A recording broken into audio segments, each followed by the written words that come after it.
Okay, guys, this will be my second session of Lamentations of the Flame Princess. We'll just go around again quickly. You just want to say your character's name and who you are. We'll just start with Zig today. Hello, everybody. My name is Zig. I play Rayhan, the assassin Easterner, who's been relatively quiet and keeping an eye on things. And I believe last time we left off, I was following the knights into the barn outside of town. Yeah, there's a Clover homestead that we'll get to. That's it. Yeah. Clover homestead. Okay, Carl, you want to go next? Yeah, my name's Carl, Natural 20 Films on YouTube, and my character's name is Temper of the Second Wind. He's a retired military guy. They threw him out because he was too old, although he didn't think so. And he's hooked up with these adventurers and come to Pembrooktonshire. Right on. Hope I said that right. All right, I guess that leaves me. Jeremiah is my real name there.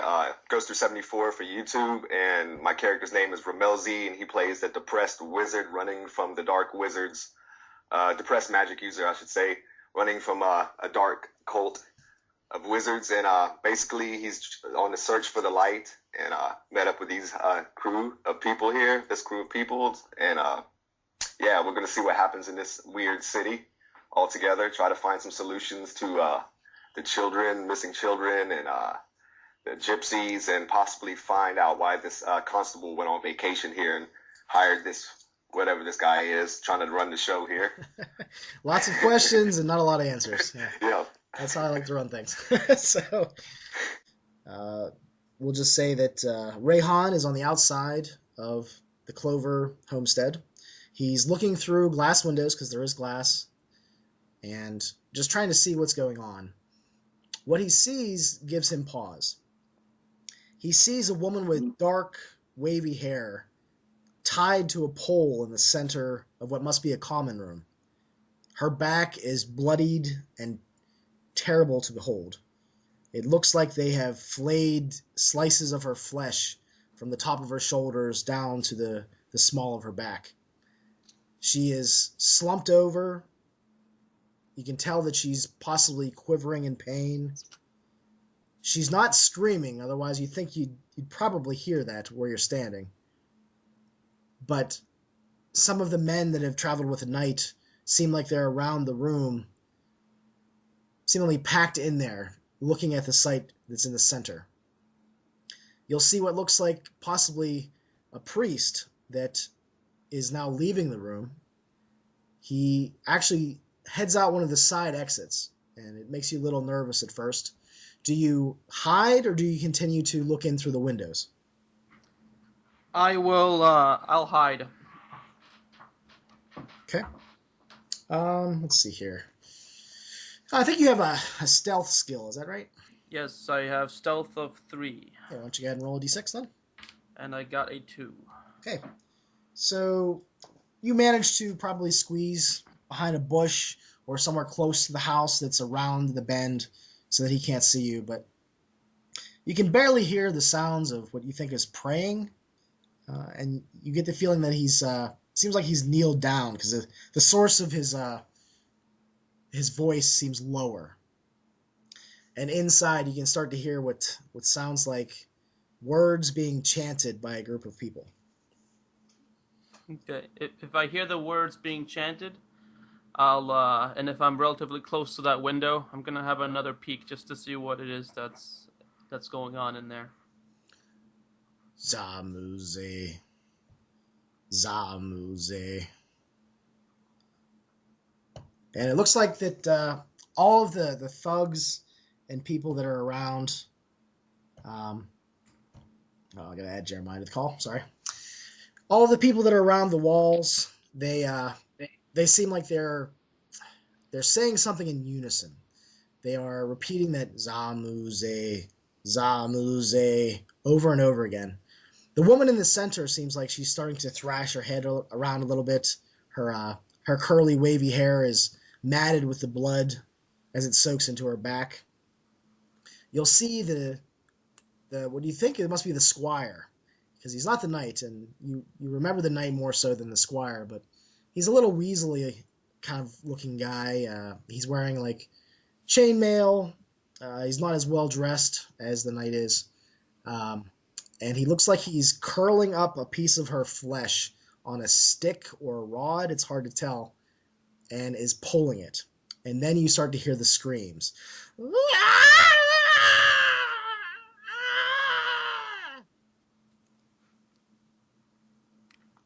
I will very slowly creep away from the window.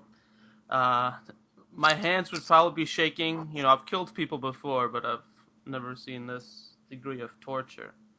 I'll slowly start to slink away from the house, and just outside, like the periphery, of this building, I'm just gonna hunker down and see if anyone leaves individually from this place.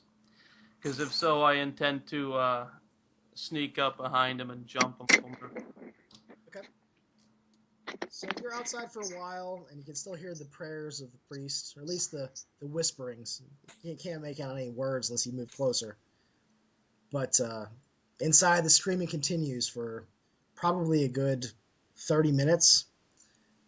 And there's different types of screams. It seems like they've maybe moved on to a different technique. Not really sure exactly what they're doing. Now, you're not looking inside any longer, is that correct?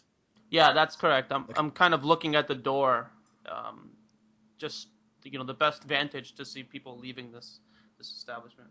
Okay. Probably about a half an hour later, one of the basically thugs that travel with the knight comes out, and he's messing with his belt. He basically walks right past you. He moves over to a tree that's in the yard. He drops his trousers and begins to urinate on the side of the tree. And he's singing a little song as he does it. Oh, I walk in the valley and I sing. And he's pissing and he's moving around, and he has a little hop in his step. He seems like he's in a fairly good mood. I'll start to unravel the garrote that's wrapped around my leather glove at the wrist, and I'll kind of tighten it as I'll approach him from behind. And I walked with my sweetheart, and she kissed me. Oh, she kissed me, and it was sweet. And around his neck it goes if I manage to get to him. Okay. You're going to be making an attack roll now. Yes. So you're going to roll a d20 and then add your attack bonus. And since you're coming from behind, I believe that's like a +4 to your attack. Do I need to make that sneak attack roll, or is that just... Let's see here. Let me roll to see if he hears you. I'm just going to see if he, just roll a dice and see what happens. He is completely oblivious. He's singing his song. He's covering the side of the tree with his urine. Nice. There's screams going on in the background, so yeah, he doesn't. Okay, I rolled a 17 plus 3 of stealth, 20 plus 1 basic attack, 21. Okay, so yes, you have more than enough. I think the garrote is a d6 per round, so go ahead and do that plus strength if you have a bonus from strength. Okay, now I think sneak attack applies a multiplier to your attack. Yeah, that's correct. So I think it's whatever I roll times 4, because my sneak attack is 4. Yeah, nice. So I don't want to kill him. My goal is not to kill him. So if there's any way to hold back on damage, I will do that. Well, it's a garrote. It's basically just like a thin wire wrapped around his neck. So yeah, but I don't want to like crack his jugular and make him like speechless. Okay, so I'll be going for like the upper chin kind of area, just to cut at the blood and constrict, not at the bottom area where I could potentially destroy his... okay, I'll say that you'll be able to... box. You won't yank back as hard or saw left and right as viciously as you would normally. So just get roll some damage and... Perfect. Okay, well, good, because I didn't roll good. I rolled a 2 for damage times 4, so I guess that'll be 8 max. All right, so you severely wound him, but you don't. Yeah, you feel the wire sink into his neck, and you feel the coursing hot blood running over your fingers. And you said you wore gloves, is that correct? Yeah. Okay, even with the gloves, you can feel the warmth through them. And he's probably pissing on your shoe as he's struggling left and right to try to free himself. Relax. I won't kill you. I'll try to nudge, like force my weight on him so he falls forward. Okay, that's fine. He's trying to clutch it at the wire that's now underneath his skin of his neck. But he falls forward roughly. You're on his back. He's struggling, but he seems like he's more concerned about getting that wire out from the flesh of his neck. I'll press my knee into his lower back, and I'll maintain my hold on the wire as I'll say, who is that woman in there? Witch!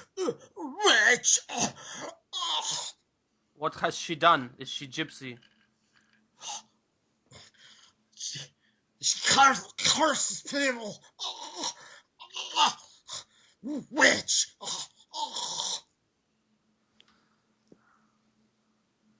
What is the name of that priest?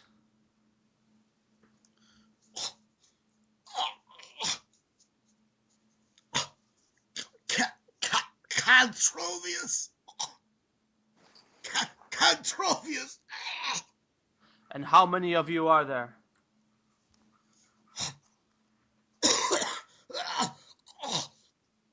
He's like vomiting up blood now. Mm-hmm. There's 10 soldiers like me. The priest Trovius. Are you Squire? Knight. Are you trained? The witch. Trained? What? Trained? What do you mean trained? Do you know how to use a sword, or are you a goon? I can use a sword. Not as good as a knight. Squire can. I'll lift the garrote strength against strength and try to kill him. Okay. I think I got all the information I can out of this guy. Yeah, so I guess just roll under strength on a d20. Alrighty. Under strength? Okay. I rolled a 6, so yeah, that's under strength. Okay, he fails horribly. So you are now trying to kill him, is that correct? Yes, I'll finish this guy off. Okay, so roll another damage then. D6 and then multiply it. That is a 4 times 4. 16. Okay, that's plenty good. In fact, yeah, here's what happens. So you're about to tighten up his... It's a witch! And then he just saw violently back and forth with the groat. And you must not know your own strength because his head just almost completely comes off and it slumps to the side and the flesh that's connected to the head tears down the front of the body and blood sprays up and splashes a little bit on the bushes that are nearby you. He kicks a little bit. He twitches, and he is no more. All right, I'll stand off the body, look down at myself to see how much blood there's on my armor, on my arms. Well, luckily for you, you were behind him, and the wound was in front of him, so most of the blood is splattered. You have some blood on your hands and your gloves, as I said before, but not really on your person too much. Okay, but I've left a gruesome crime scene, so I'll see if there's since this is on the periphery of the town, I'm gonna grab the body by the hair if the head is still attached, flip it so that the neck is not scraping along the ground. Okay. And I'll drag it away from the scene. Between some hills, most likely. If we're close to the hills, I'll take it to the hills since I know that there's those rumors about them. Well, there is a freshly plowed field that is fairly close by with loose soil. You'd think that would be fairly easy to cover up the body.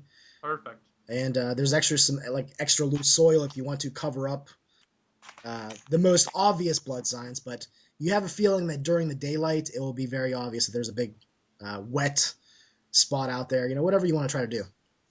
That's fine. I'm not gonna totally conceal it. I just want to hide the body. So Okay. I'll put the body in the field. I'll make sure that I put him down face down so he doesn't see the sun when he rises. Because I consider this guy to be a torturer of women. So Okay. I don't want to give his body the respect. So that's what I'll do. I'll be throwing dirt on top of this guy for a while and take off my gloves since they're bloodied and just return to the inn at the appropriate time if nothing interrupts my burying this guy. Yeah, you bury the body with your bare hands. The dirt is sticking to the blood on the gloves, but after you're done, you take your gloves off. Do you get rid of the gloves or do you bring them with you? I'll bring them with me. Okay. But yeah, the rest of the time, you hear more screaming from inside. No, no, no, no, no, no, no, no. More horrible sounds like that. As you can hear it in the distance as you're burying the body. Yeah. Nobody else comes out. The priest will actually go inside at some point. I'll be walking back pretty disturbed. I'll have the kind of 1,000-yard stare. Because I've seen some shit. Yeah. You enter the last stop. The common room is now clean. Seems like the Diggle family has done well at cleaning up the night's mess and his entourage. Do you head directly upstairs? Do you wake people up? What do you do? I'm going to give these guys a good rest because I know we've traveled far and it's still that same night. So I'm going to go to my room, but most likely not sleep. I'll be, thinking about what I just saw. And I'll wait till the morning and do my prayers in the morning. All right. So early morning, the sun rises. You eventually stretch and wake up from your night slumber. All of you that got a good night's rest seem to have reflections of horrible nightmares that you awoke from time to time in the night. Temper, your nightmares. You remember being hung over a gaping maw of writhing tongues and sharp teeth that have been bloodstained by the blood of thousands of innocents. Not sure why you know this, but you do in your dream. You seem to be suspended or floating in this black void of nothingness above this gaping maw. And the dream itself was just a slow progression of you lowering inch by inch into the mouth itself. And you knew that if you did not wake up in time, you may never wake up. But good for you, the sun's rays hit you in the face, and you start up, and you have sweat all over your brow and your cheeks. Oh, what was in that stew? Ugh. Ramelzy, your dreams have a little bit more sinister nature to them. You were in a box that was only an inch away from your face to the top, and several inches to the right and left of your face, and perhaps an inch above your face. You felt like you were in some sort of coffin, but as you reached your hands up, you could barely lift them. You could only touch the top of the box with the top of your hands. You couldn't even twist them. It was very constricting.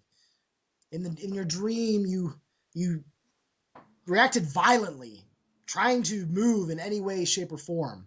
And you heard voices, very familiar voices of those dark wizards that have been hunting you. You heard incantations and summoning rites, and you knew that this is what you had been prepared for all along.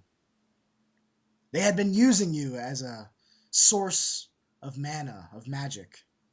But now your purpose had ended, and you had a new purpose, a final purpose.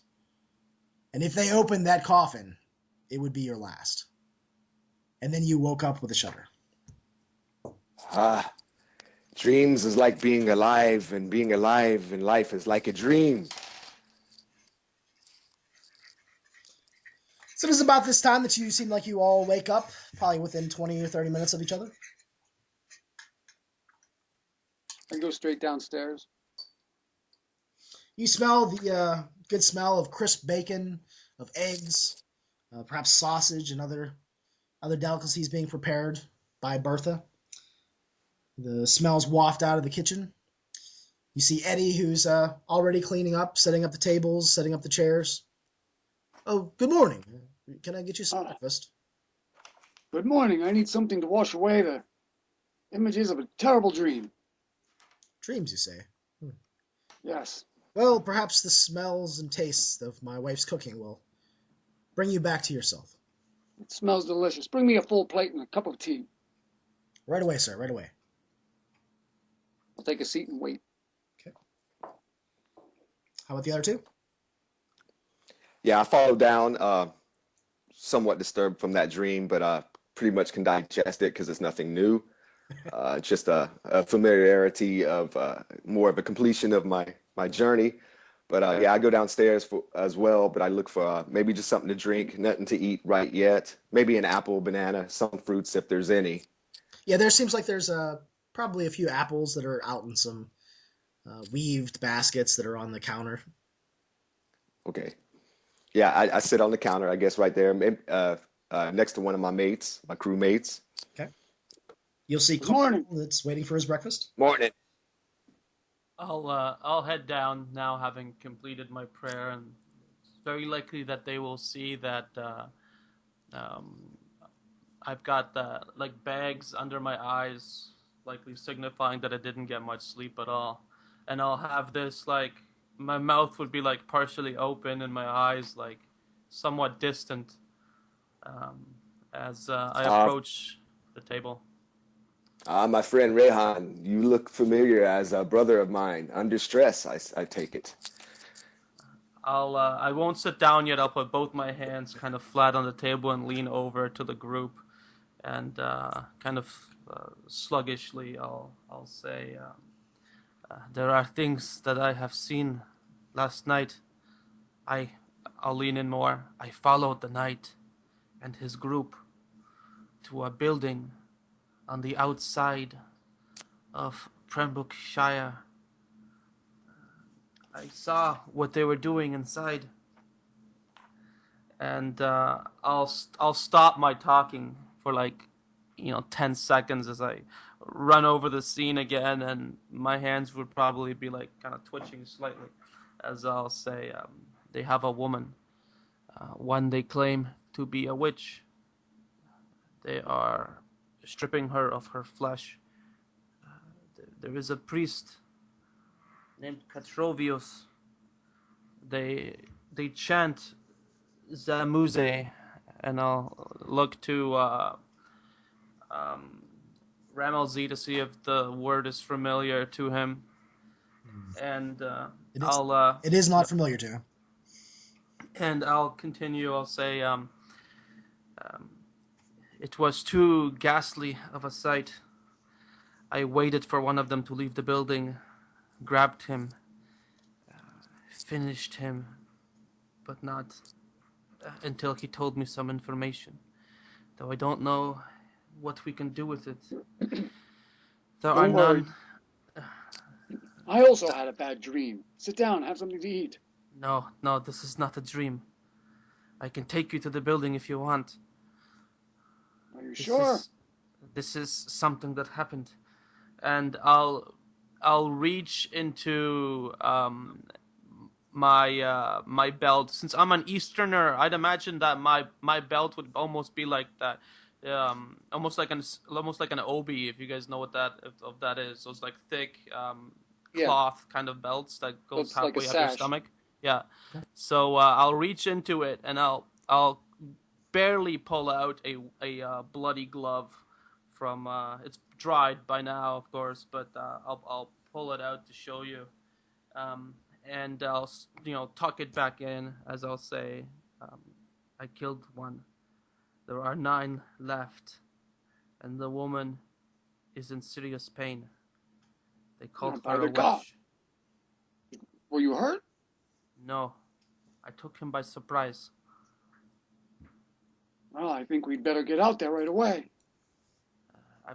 Yes, I feel pity for this woman, and I would like to investigate this more. How many soldiers you said they were?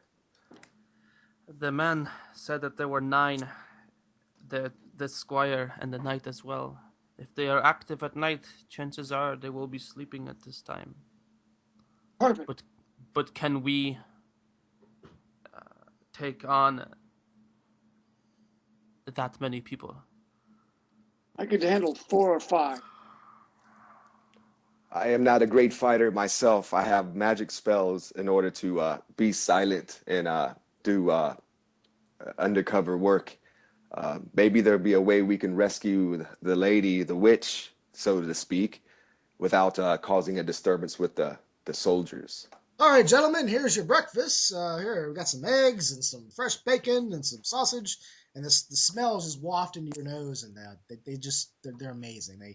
Your stomach starts to rumble. The saliva's in your mouth a little bit, and tea is set out. Anything else you gentlemen need? Oh, that's fine, thank you. I'll put down some coins, stuff my mouth. Paying customers, I thank you very much. He scoops up the coins, and I'll leave you to your breakfast. If you need anything else, just come knock on my door back there. Okay, is 2 silvers enough? Oh, that's plenty, sir. Okay. You're most kind. Oh, of course. What would you suggest we do? I'll say they don't have anyone on the perimeter to keep watch. The only man I saw leave the establishment was a priest, but I don't believe. I believe that he is most likely a guest to the location. I would suggest we go to the constable, but he's on vacation. I think we should go out there immediately. This poor woman could be being tortured as we speak. I agree with you. From what I remember, our first encounter with a villager was at the beginning or the entrance of the village. We have been told that the constable was on vacation, but there was another man that was taking his place while he was gone. Maybe that would give us more understanding of what's going on and see if he has anything to do with these horrific punishments and tortures to these people or these witches and supposedly magic users in the city. Hey, Dad, I can smell breakfast. Let's get downstairs. Dad, she's touching me. She's touching me. I told you she's not allowed to touch me anymore. Son, I told you. Go downstairs first. Get some breakfast. We'll be right down. But Dad, she's pulling my hair, Dad. And then you start hearing as feet start coming down the steps, and you'll see 3 little kids. They're varying ages. They look like they're probably about 8, 6, and 4. The 6-year-old and the 4-year-old are in hand, sort of bouncing down the steps. Looks like the older boy is the one that was talking, and there's a smile on the middle child's face as she's coming down. She seems happy that whatever she did, she got away with. But they pull up chairs and they slide over next to where you guys are sitting. I want food. I want food. Eggs, eggs, eggs. Eggs are good. Eggs are good. We can't get out of here soon enough. Besides, I told the invisible boy to meet us here. He should be outside right now. Wait, Let's an go then. Invisible boy. What? And then you'll see the father start coming down the stairs. I don't pay much attention to them. Okay. They sit down for breakfast, and you guys head out the door. Let's do it. What do you think? Yeah, I don't see nothing too interesting with some whining little girl and a father and a son. I glance over the father coming down to see what he looks like, what kind of clothes or attire he's wearing. He looks like he's wearing farmer's clothes, pretty worn out, holes in the knees. Okay, yeah, I guess that doesn't pique my interest, so I'll follow the rest of the party out the door. Okay.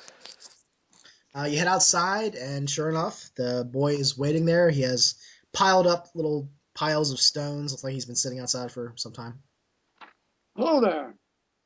Oh, good morning. How are you guys? Well, not so well, I don't think. Yeah, you look like shit. Holy cow. Did you sleep last night or something? None of your business. Here, I hand him a copper coin for showing up. Oh. That's for showing up. Oh, Your name is Owen, right? Yeah, I'm Owen. Why'd you want me to stay here anyway? I'm wondering who's here in place of the constable. Oh, that guy? He's not. I can take you to him. Do you want to talk to him? I look at the other guys to see what they think. I'll nod slowly. His name's Yeah. name's Peter, I think. Yes. Okay, lead the way. Excuse me, son. What was that? The constable's on vacation, but that Peter guy, he's in his place, I think. Is that you want to go see him? We can go see him. Yeah. Son, how do you feel about him? Are you scared of him? Is he a scary person to you? No, he's kind of a pussy, actually. Okay. Well, Oh, yeah. my character would be laughing at that. Yeah, I'm trying to digest it, I guess. But yeah, that makes me feel comfortable, a little bit more comfortable. So yeah, I nod to the party. I say, let's go speak Okay, to this great. guy. All right, lead the way. All right, so he takes you guys over to the jail, which is actually pretty much just right downtown in the around the town center. You walk over to it. It looks like it was an old barn at one point that was converted over to being a jail. You'll see like the two double doors in the front, and inside you'll see some people that are sitting around. Looks like there's two people. Do you walk right in? Because he looks like he's gonna just open the door and walk right in. Yeah, I would have no trouble with that myself. Okay. So Out of character, quick. Is he invisible as of right now, and we can only see him? you guys have always been able to see this boy, so there's nothing different. But he says that no one else in town can see him. Okay. So he opens the door and just points inside. Let's go.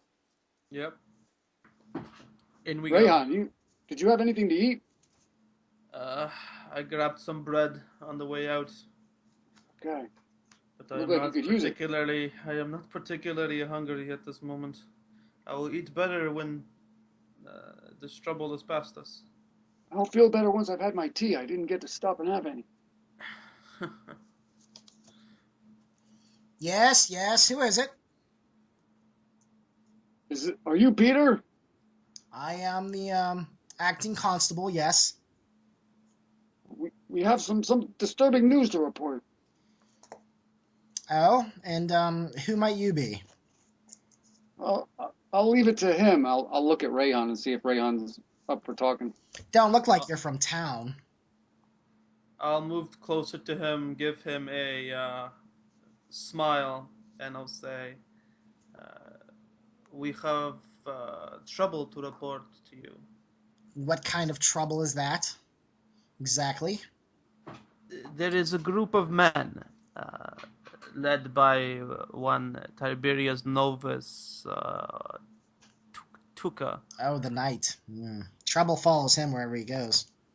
Yes, it seems to us that he has taken the law into his own hands, and aside from extorting a innkeeper for food, which he did not pay for, he has in his custody a woman that he is torturing inside a house on the outskirts of the town for which you are responsible. Well, I'm not the constable, right? You are the man in charge, are you not? Well, he's away, sure, but That does not mean that law stops. well, see, the thing is, the knights supersede our laws. The spirit knights have a lot of sway and clout. So they just they can do whatever they want. Well, you've seen that they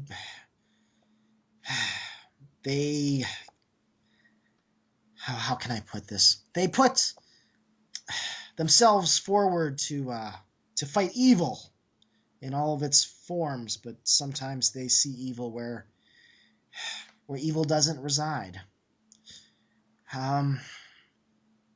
You see, if I did anything and the word got out, the organization would probably come down very hard on our little town here. So there's nothing you'll do to help us. Do you have any evidence that this woman is innocent?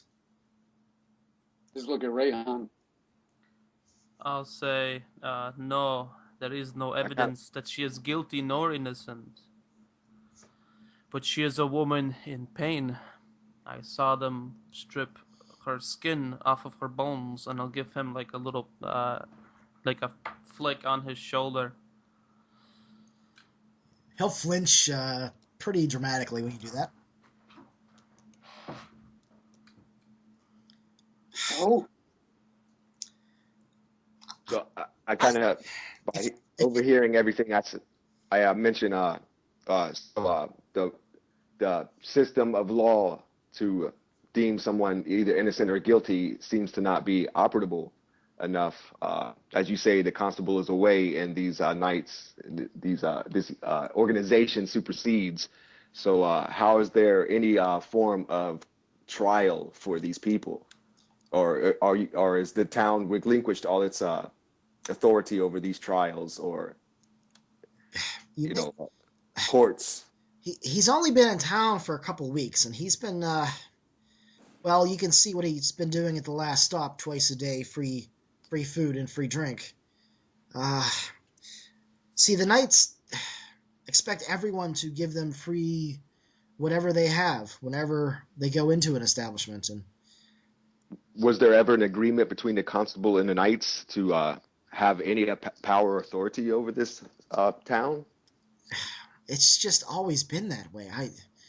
They don't always come around, but whenever they do, they swear that there's been some prophecy of evil that has led them somewhere. And I have seen them help people, but to be honest, they seem like they're more trouble than they're worth. Well, I ask you this: what do you fear more, a prophecy of evil or an evil event that is happening at this time, which is the abuse of these people or these ladies, obviously being called witches of some sort? That seems to be an immediate evil, as you seem to be scared of a prophesized evil, evil yet to come. Well, that to me, I don't think much of prophecies, to be honest, but I'm more concerned about the ramifications of this order coming down on us.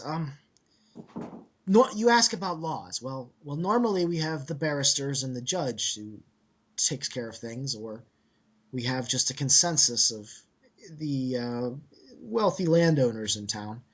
But she's being tortured, you say? That's terrible. From what I gather, yes. I'll nod. She is. She screams. Well, I'll come with you. Perhaps that will smooth things over somewhat. You seem very unsure of yourself. Well, I told you they are judge, jury, and executioner in their fight against evil, which makes them very effective when they have the right source. But as I say, they accost innocence very, very often. I ask you this: is there any underground organization that opposes these knights and priests and that took law into their own hands? Not here, anyway. Bandit groups come into town sometimes, but the spirits take care of them. So nobody has stood their ground against these acts of torture or disruption into the community. I'll be honest. We usually hide when we hear the trumpets being sounded. Well, if you're willing to come with us, I think we should go. All right. And this whole time, there's been another sort of soldier that looks like he's dressed the same way as the guard was when he first entered the town. Mm-hmm. And he'll nod to him and, all right, let's go talk to that asshole.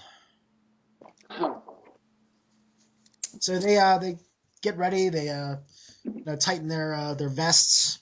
put on official-looking clothing, strap weapons to their belt. And you guys are all still hiding your weapons. Is that correct? Mine are still at the inn. Okay, yeah, that's good. So, Guess that was. So I'll catch up. I have to go get my sword. that's illegal in town. You know that, right? Did I say sword? Hold on, my friend.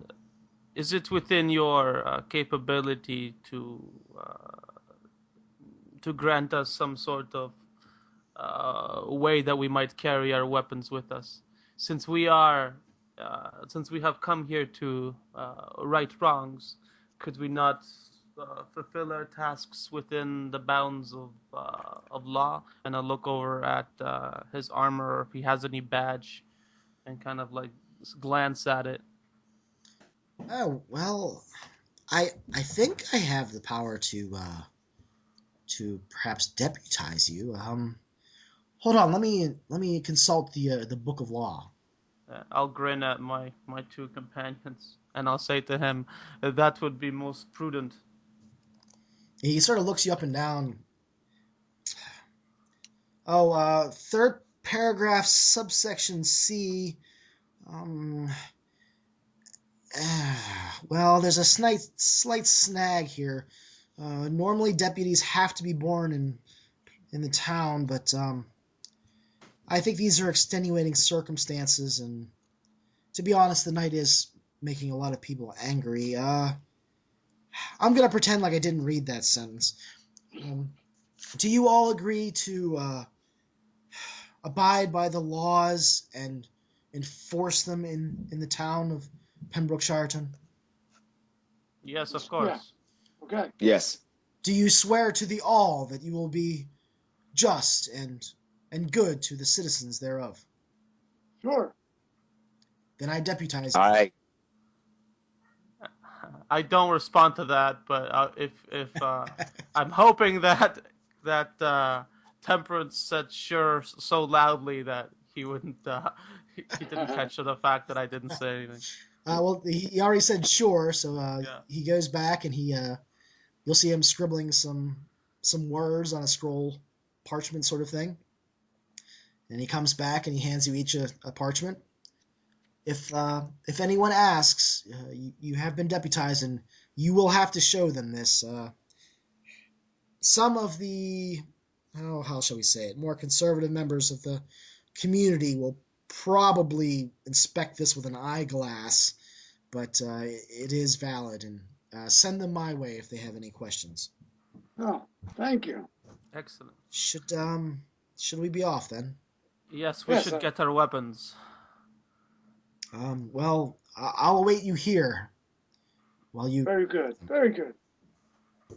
I'm off. Yeah. Yep. I'll double- get my sword. Double time it. Come on, Owen. Hey, Mom. Hey, excuse me 1 second. I'm sorry, y'all. That's One fine. second. That's fine.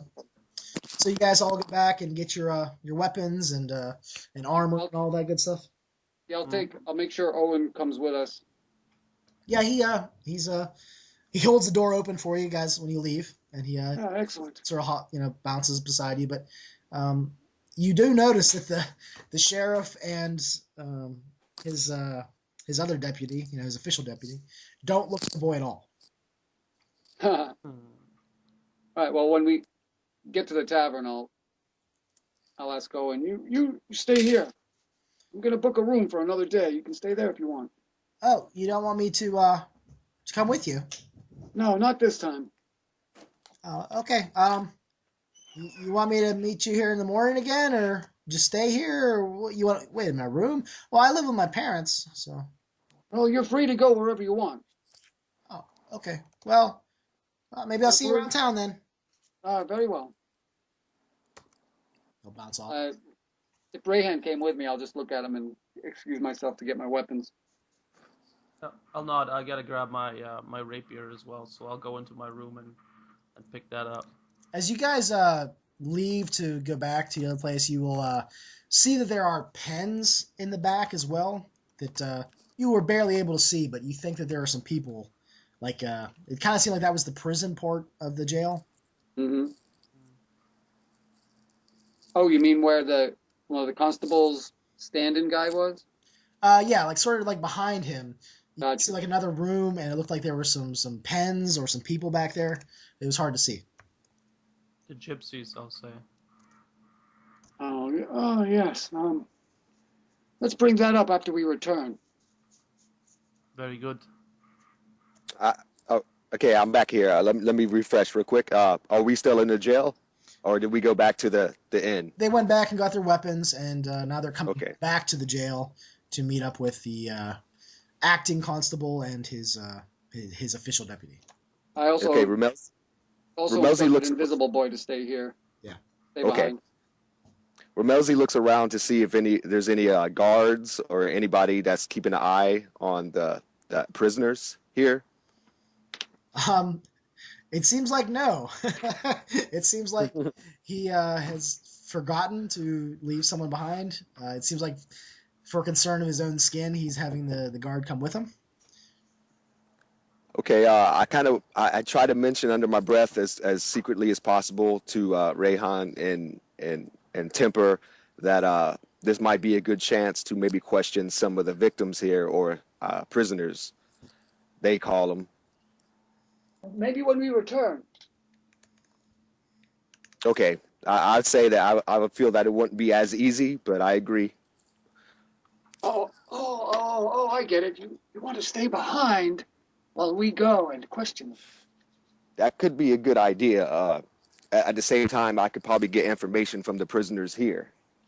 Yes, well, why While don't you do that? nobody's Catch up, here. Good catch idea. up with us when you're done. Okay, that sounds great. Yeah, Rayhan, he's pretty clever. I'll nod, and I'm imagining I even though I didn't say what building it is, I'm imagining that I gave directions as to where exactly we are going, so he would be able to know where to find us. Okay. Okay. Yeah, you tell him what streets to head down, and Yeah, it says Clover Homestead on the outside. that's what I told him. And Temper, the young boy is going to stay here as well, I take it. Yes, he'll stay in town. I think at his mother's house, Okay. he said. Okay. Can't have a little invisible boy underfoot.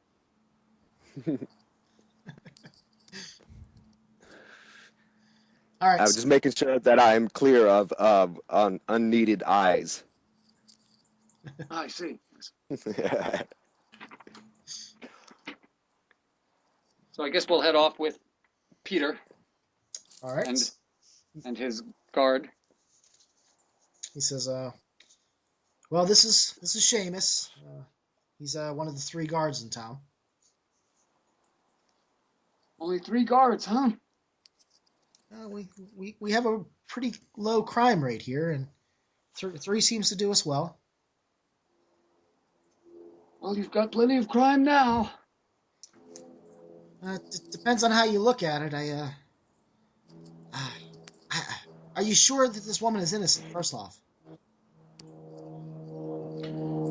I do not know if she is innocent or if she is guilty, but she is being tortured, held against her will, without process. Is that a dragon I hear? strange noise I hear on the hillside. What is that? A spirit that's angry. All right. Who lives near an airport? That's all right. Oh, y'all hear that? Yeah. Oh, okay, I get it. I'm just outside real quick. Back in. The spirits of the mountains must be. I don't know. Well, we'll uncover all these questions when we arrive. Well, all right. All right. This way to the homestead. Well, it seems like you know where you're going, so I'll follow. Yes, Rahan, lead the way. All right, I'll lead them there. The same road I took to get there from the inn. since I'm new in town. You guys will probably be about 4 or 5 houses away from this. You can kind of see the homestead off in the distance. Oh, it was that close. Yeah, it's not too far. Oh, okay. You just head down a side street and just walk down a ways. The houses are kind of here. They seem like they're spread out further. The further away you get from town center. In town center itself, everything is crunched up, tall, smashed together, claustrophobic. But out towards the farmsteads and homesteads, it seems like it's more, more relaxed and spaced out, not as claustrophobic. But you already hear the continual screams of a woman. I'll stop at my tracks and look back at them.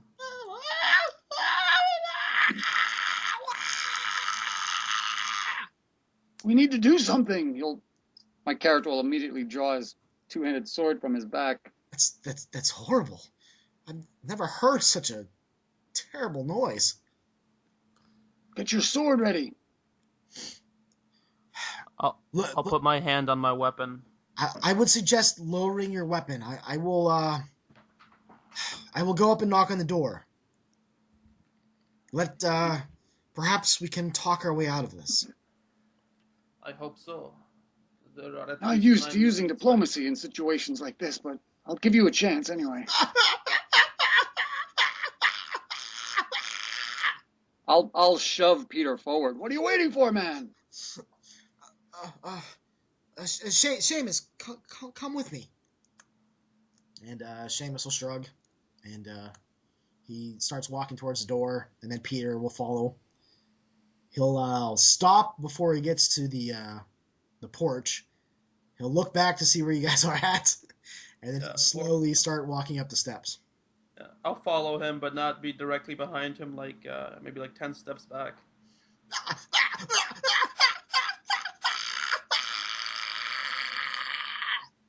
I keep looking back, too, to see if Rommel Z is catching up yet. Okay, so we'll say that Peter gets to the door, and we'll shift scenes back to where Ramelzy is, who is, I believe, outside of the jail. Is that correct? Oh, is he still there? Yeah, I'm here. Okay, so you're in front of the jail. You said that you wanted to question the gypsies that you think are inside.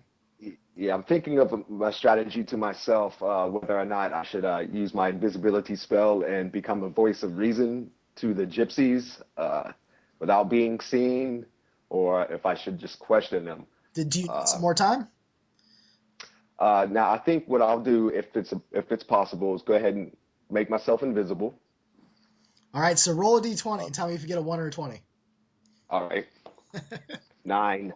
Okay, you're good. All right. Yeah, there's always a chance, right? Yeah. But I make my way in, and I look at the cells and try to gather who's in each cell and what they look like. Okay, so like I said, there's a door towards the back with a window that you could kind of see these cells in. So you sort of look through this window. You'll see an old grandmotherly figure dressed in sort of garish colored robes. It looks like there's 2 middle-aged men. They look very similar in appearance. There is a father and looks like his wife, perhaps, and their 3 children. The father and mother look like they're trying to console the children, who look like they're weeping and crying. Okay. I will speak to the grandmother, and I will say, Ramelzy will say. Oh wait, so you have to open the door first if you want to. Okay. Open the door if possible. Okay, you open the door and they don't see anybody doing it. Oh, but they see the door open, eh? Yeah, that's right. So hopefully I do look around to see if anybody noticed and if they what their reactions are of that. The grandmother will hold up her hands in a gesture that you know is of warding, of protection. Okay. And I speak right away, knowing that she feels threatened by this, and I say, "Do not fear. I am the voice of reason, a voice of light. I come to help your situation and those who are being abused in this city or being falsely accused for crimes of maybe magic and gypsy lifestyles. Uh, I am here to help. Do are, not, are not you a fear. spirit of the mountains? You could call me what you would like to call me. I am a lot of things. For today, I am your voice of reason and to gather information to bring an end to the suffering of these people. Uh, your, your family members, maybe, as you seem to be of age, you probably have a lot of experience with what has been going on here. I have Any never information talked to a spirit of the mountains before. How can you help us? by ridding you of these so-called soldiers and authority knights of authority in the city that hurt young ones, old ones of the hills, and we can put it into this, or I can put it into this. We, the spirits, can put it into this. Uh, what I ask you, what has been going on? What is the main threat? What have y'all been blamed for? We were hired for the wedding, and they didn't like how it turned out. That Yes, tight-lipped I've heard. bitch. Yes, I've heard of this. Uh, they the so-called authority, the knights here, they say that one of the gypsies got dismissed from dancing from with the bride, and the bride ended up dead, and he is to blame for it. And we feel that is not accurate. What can you tell us about this gypsy that supposedly killed the bride here? That is me. I am Anthony. Anthony, you are not scared of the voice? You have not hurt me yet. I was the That one who danced with the woman. It is all her fault that this is happening. But I am innocent. how could you how can you verify your innocence? Is there anything that you could give me? The close-mindedness of the people here. I had performed a rite to clear our honor. It was besmirched. We were hired to perform for them, but they did not pay us. For dancing with a woman. Such a strange folk that live here. And this guy is very handsome. You don't think you've ever seen a more handsome man in your life. I mean, Uh, All right. he has very chiseled features, very fit. You can understand why Clementine Router, that was the mother of the dead woman, had slept with him several times. He seems like Okay. he's very attractive, I guess. Okay. I Yeah, you're quite looker there. I tried to help her. I saw a man dressed in a strange costume running off into the night. Yellows and blacks and strange lines. I put my hand to her throat to stop the blood, but she clutched onto me, and she was pleading for me to help her. I couldn't do anything, and when the townsfolk came, because of her screams, I ran off towards our camp. But they found the pig and associated it with this strange Shaza that they fear here. It was only trying to cleanse our honor. They have disrespected us here in this town. It did not look very good, me covered in blood and the pig there. The night, Yeah, that's he condemned us all to death. We will burn on the morrow, when the sun... with no trial. In his mind, With in his very simple mind, when all problems are solved with simple solutions, he has judged us guilty. Even the children.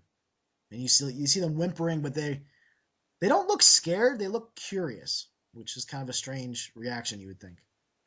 Okay, I asked him if how long they've been in the hills, and yeah, if this has been going on since they can remember, as far as the city and the gypsies in the hills, or if they have recently come and all this started.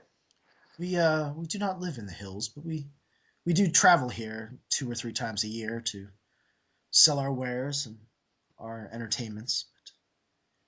So other than this wedding, the relationship between you and your peoples in this town, this city here, have been good. They look at us as outsiders, but entertaining outsiders for the most part. Okay. I am innocent. You find that I man who is wearing that strange costume, and you will find your killer. But please, I for the sake of the children, do it before tomorrow morning. hmm. Well, what is your fear of the children, I ask? They will burn with the rest of us on the morrow. So they blame your whole community of peoples, of gypsies. They You're all to pay the cast us price. out as worshippers of this Shaza, this evil I will ask god. I will ask you this then. If you were to be set free, if wanted to be, what would you do to help this situation? You would free us. Well, maybe. I'm seeing what Spirit, how could you do you have hands to get those keys over there? I have many things. First, answer my question. What would you suggest, and how would you approach the situation if we were to free you and ask for your help, physical help, as we are spirits, and we might need to call upon you? If you free us, we will help you in any way we can. I Hmm. promise it on the soul of my parents. Okay, what I'll do is Ramelzi will think about that, step back, Okay, and he'll come back while you're and thinking, say, okay, we'll go back to the other scene. okay, that's good. So, Peter's on the porch. There's screaming going on inside. Open up in the name of the constable. You'll hear the screams die down. You'll hear the chanting stop. And a squire will open the door. What I'm devilry back. is this? Why are you here? We are busy. Well, there seems to be some question as to the innocence of the woman that you are, what's the term? Torturing. Well, yes, we torture evil. What of it? This woman is guilty beyond measure. Her soul is blacker than the void. Well, do you have any evidence as to this? Well, we have some testimony where the voices of two agree there is truth. So say the Spirit Knights. Well, perhaps we can move this proceedings to the courthouse, the judge. Ah, no. That is not how it is done. The knight, he will make decisions for us. He can judge the guilty and the sinful. Have you seen him not judge this as he walks down the street? All of the sinful people of town have now righted their wrongs that have been pointed at them and told to them. The knight does glorious works wherever he travels. You know this. The knight's an idiot. What? Does someone How can you? besmirch the honor of my compatriot? You then. How can you listen to that pompous ass? Is that shit dribbling out of your mouth? What speak thou'st? Well, this is the constable, and if he says this goes to the courts, that's where it will go. Let the woman go. Rabbit here? He is nothing. He is only sitting and warming the seat with his dumb ass until the constable arrives back from his vacation. Begone! Hey, hold up. We have work to do here. And he tries to slam the door in front of the constable's face. What? Would I have a chance to throw my foot into that door? Do you want to just run up onto the porch? And yeah, I'll let you do that. All right. Well, then as I do that, I also pull out my new deputy document. I'll stick it in his face, and I'll say, with the authority invested in me, I'm taking that woman into custody, and I'll try to barge in. But how dare you? But he seems a little shocked that you you aren't respecting the authority of the Spirit Knights, and he does take a step back or two. As you charge into the room, you'll see that there is a woman. She is now naked. She has had the flesh of her back peeled down in like centimeter wide slivers, sort of long pieces of skin jerky. There's blood all around her. She has her hands bound, and there's a pole that's been driven down into the flooring. You're guessing that she probably has lost a good amount of blood, that her being able to live or not is probably in question. Even when the screams that she has, you can kind of tell that she's losing her energy. Her black hair is just drenched in sweat and blood. There's just excrement and things below her. You can tell that she's been here probably for days. You will notice, however, that there seems to be some sort of symbology written in a circle around her on the floor. There are 9 guards, 9 soldiers that are around the room. The priest is there. He has a holy book that's open. The knight has a sort of smirk on his face, but he hasn't said anything yet. We're taking her with us.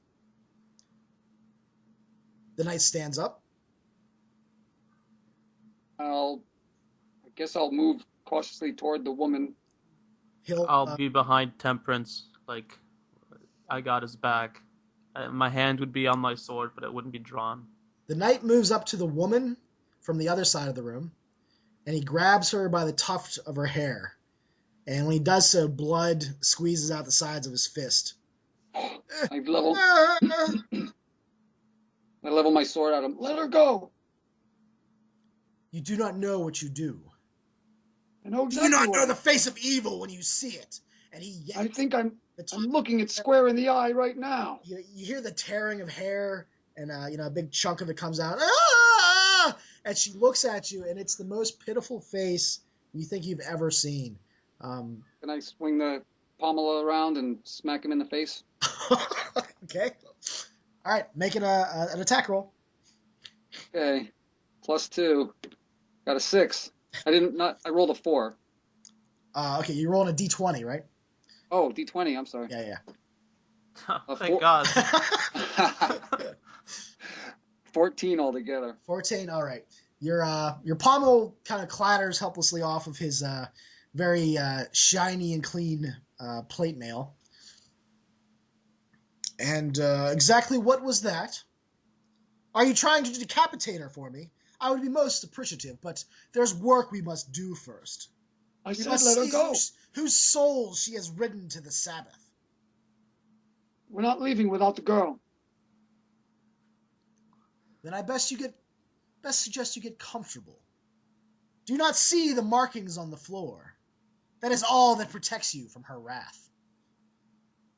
What are the markings made from? Are they carved, or are they like sprinkled in salt, or what? It looks like they were written in chalk that was tainted in blood. Okay.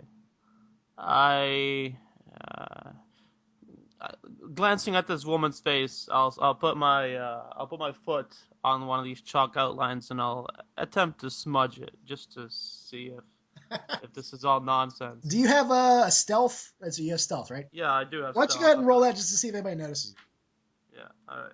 Because it's pretty animated. People are yelling. They're probably not paying attention to where your foot is. I rolled a 3 and my stealth is 3. Okay. So I think that's a success. If that's a success. You have no problem doing that.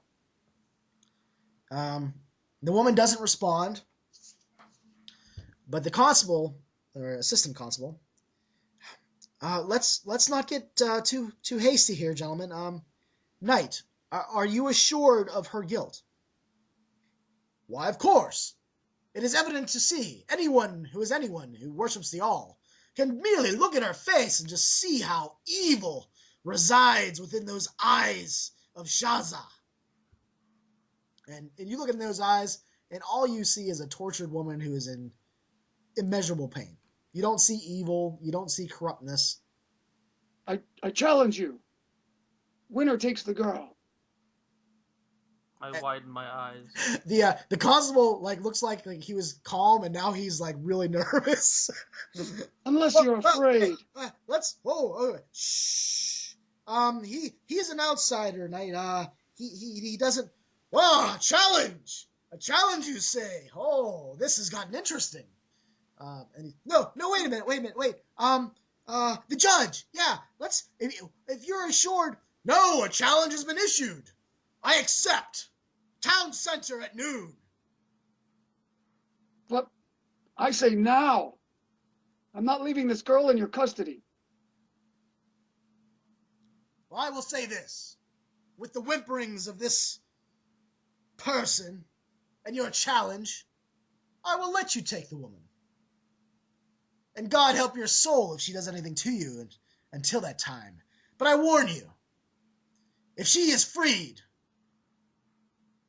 your life is forfeit. Is that understood? Understood, and noon it is. So I'll chop the woman's bindings. She'll crumple to the ground like a pile of uncooked chicken. You have to drag her / pick her up. Her flayed back is waving in the air as you pick her up.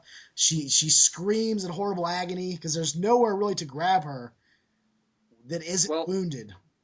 On my equipment list, I do have a blanket. That's what my sword was wrapped in, so I'll throw that over her, although I'm sure it probably hurts. It seems like it hurts a little bit less.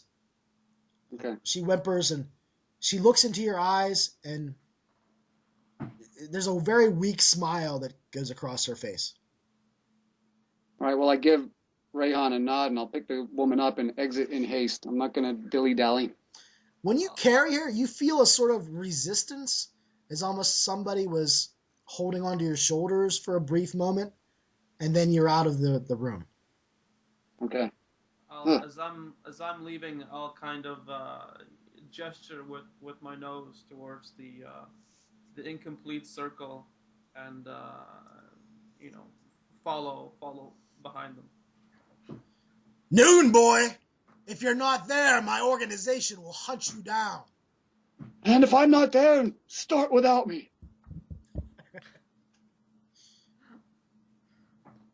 So we need to find a medic.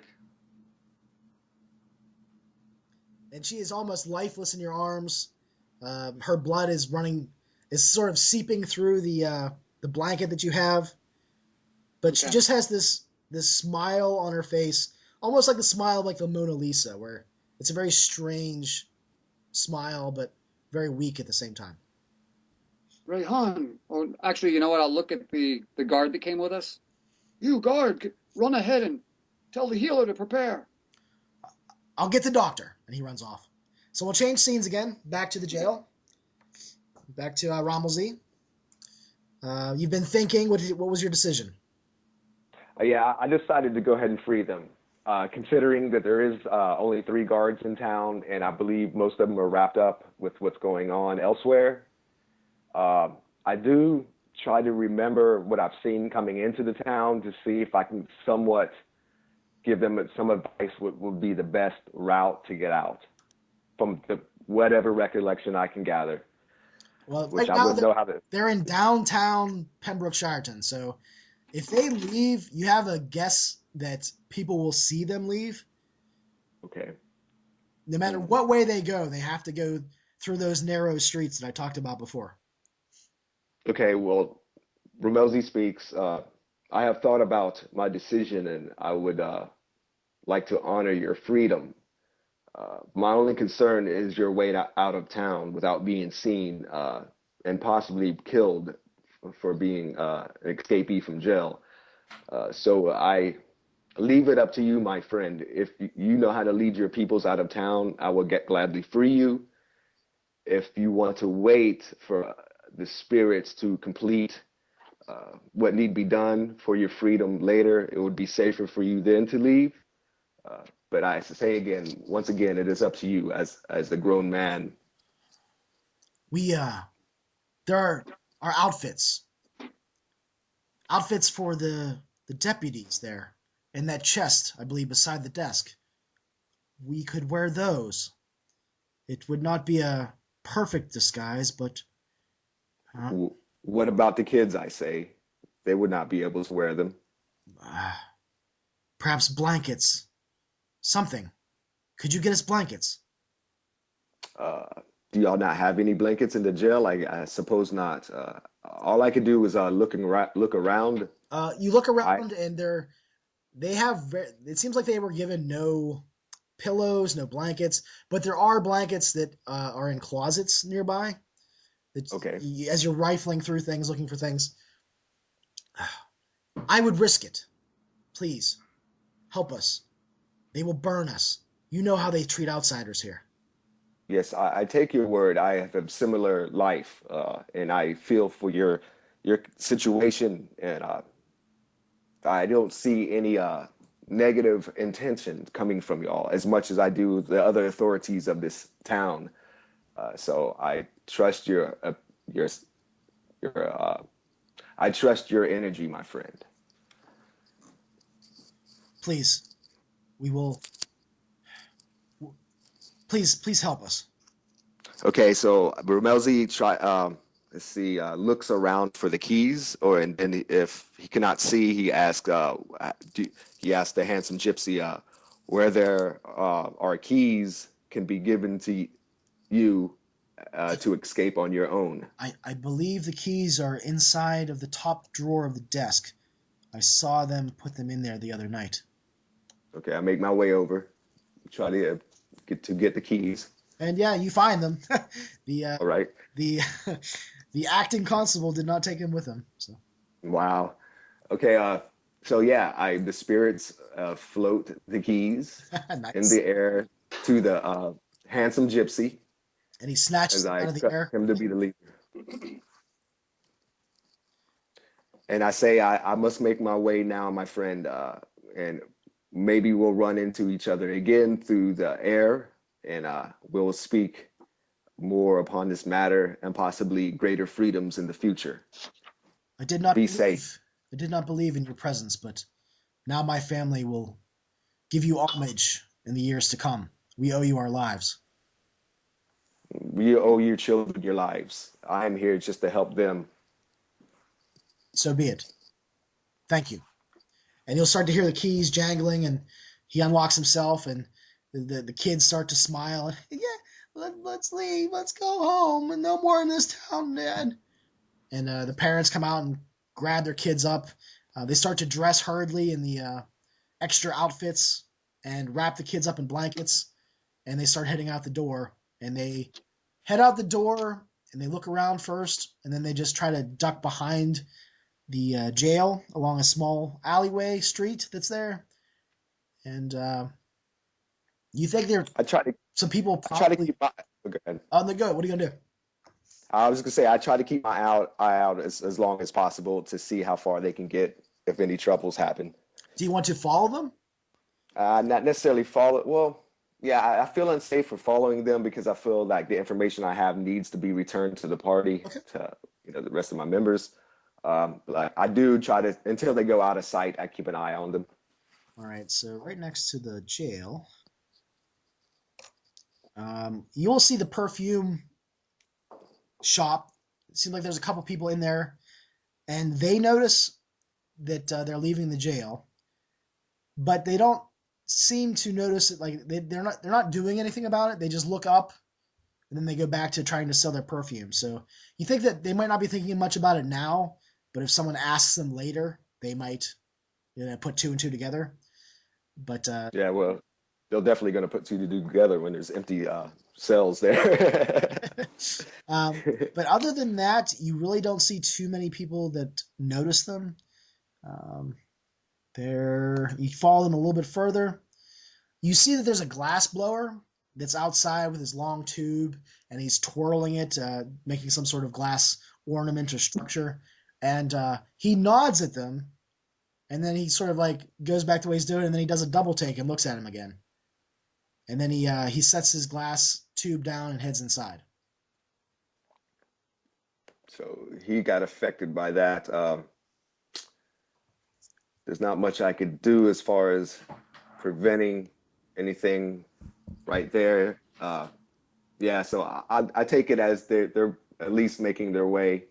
I didn't feel a threat so far besides that glass blower, but I don't know if he's just scared and ran in or what. I really can't call that. Okay, so you continue to follow them, and they seem like they have now gotten out of town. Okay. But you do know And I that make on the they'll have to make their way around town probably, and that's what they seem like they're trying to do to try to get back to their wagons, the wagons that you okay. guys saw. But yeah, so we'll go back to the other scene now. You guys are carrying the woman.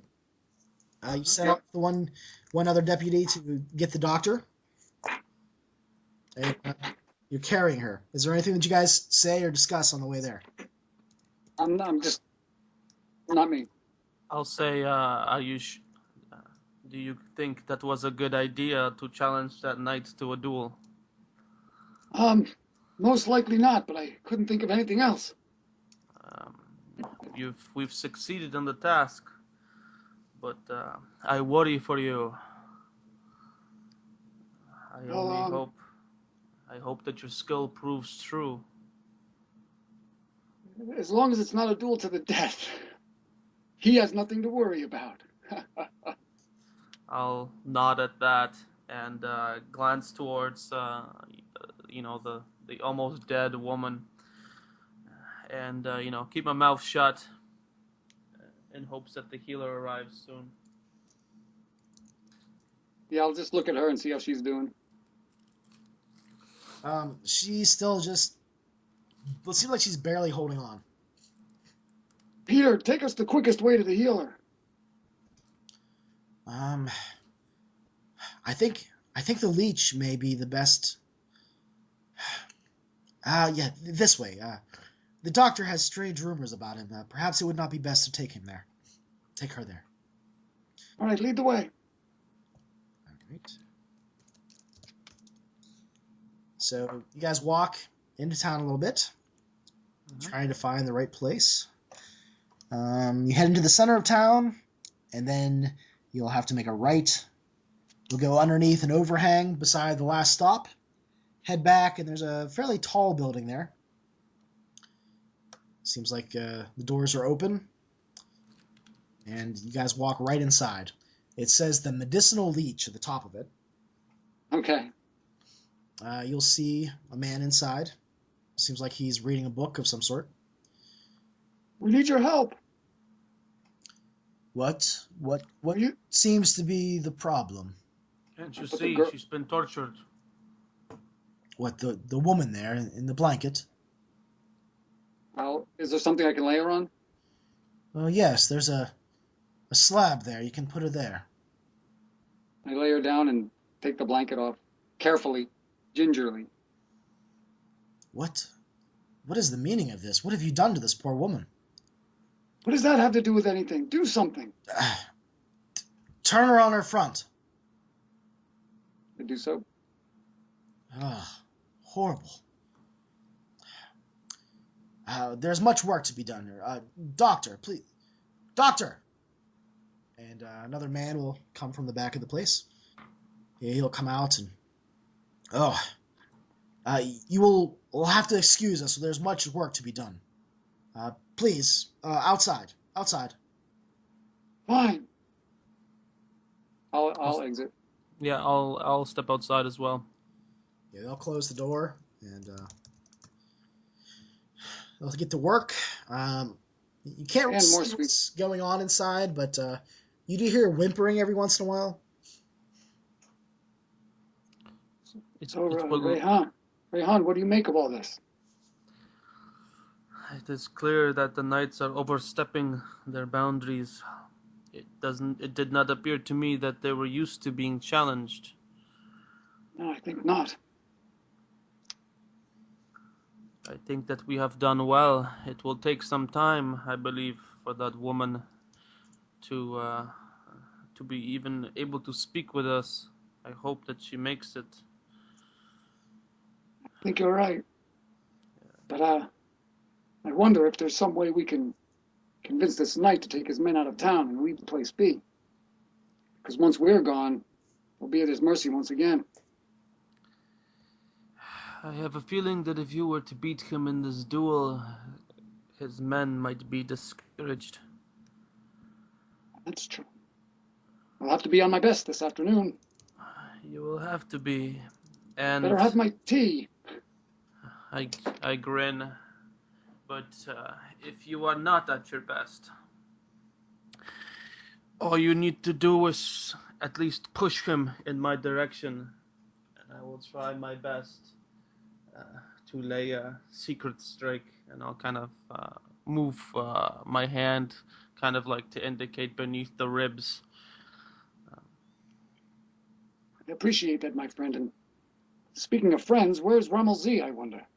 At this point, you can probably have moved back, Remelzy, to... You probably saw them carrying the woman inside the doors of the medicinal leech.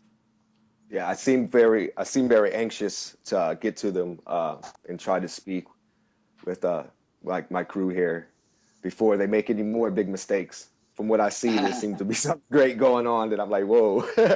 Remelzy, if you want to be, you can probably still have the invisibility spell up. You haven't really been Okay. invisible for very long. Okay. I walk up close to Rehan and I speak. Do not be afraid, my friend. It is Ramel Z. I have gathered great information about the murders that have been going on here with the bride and possibly the organization here with the knights and the squire.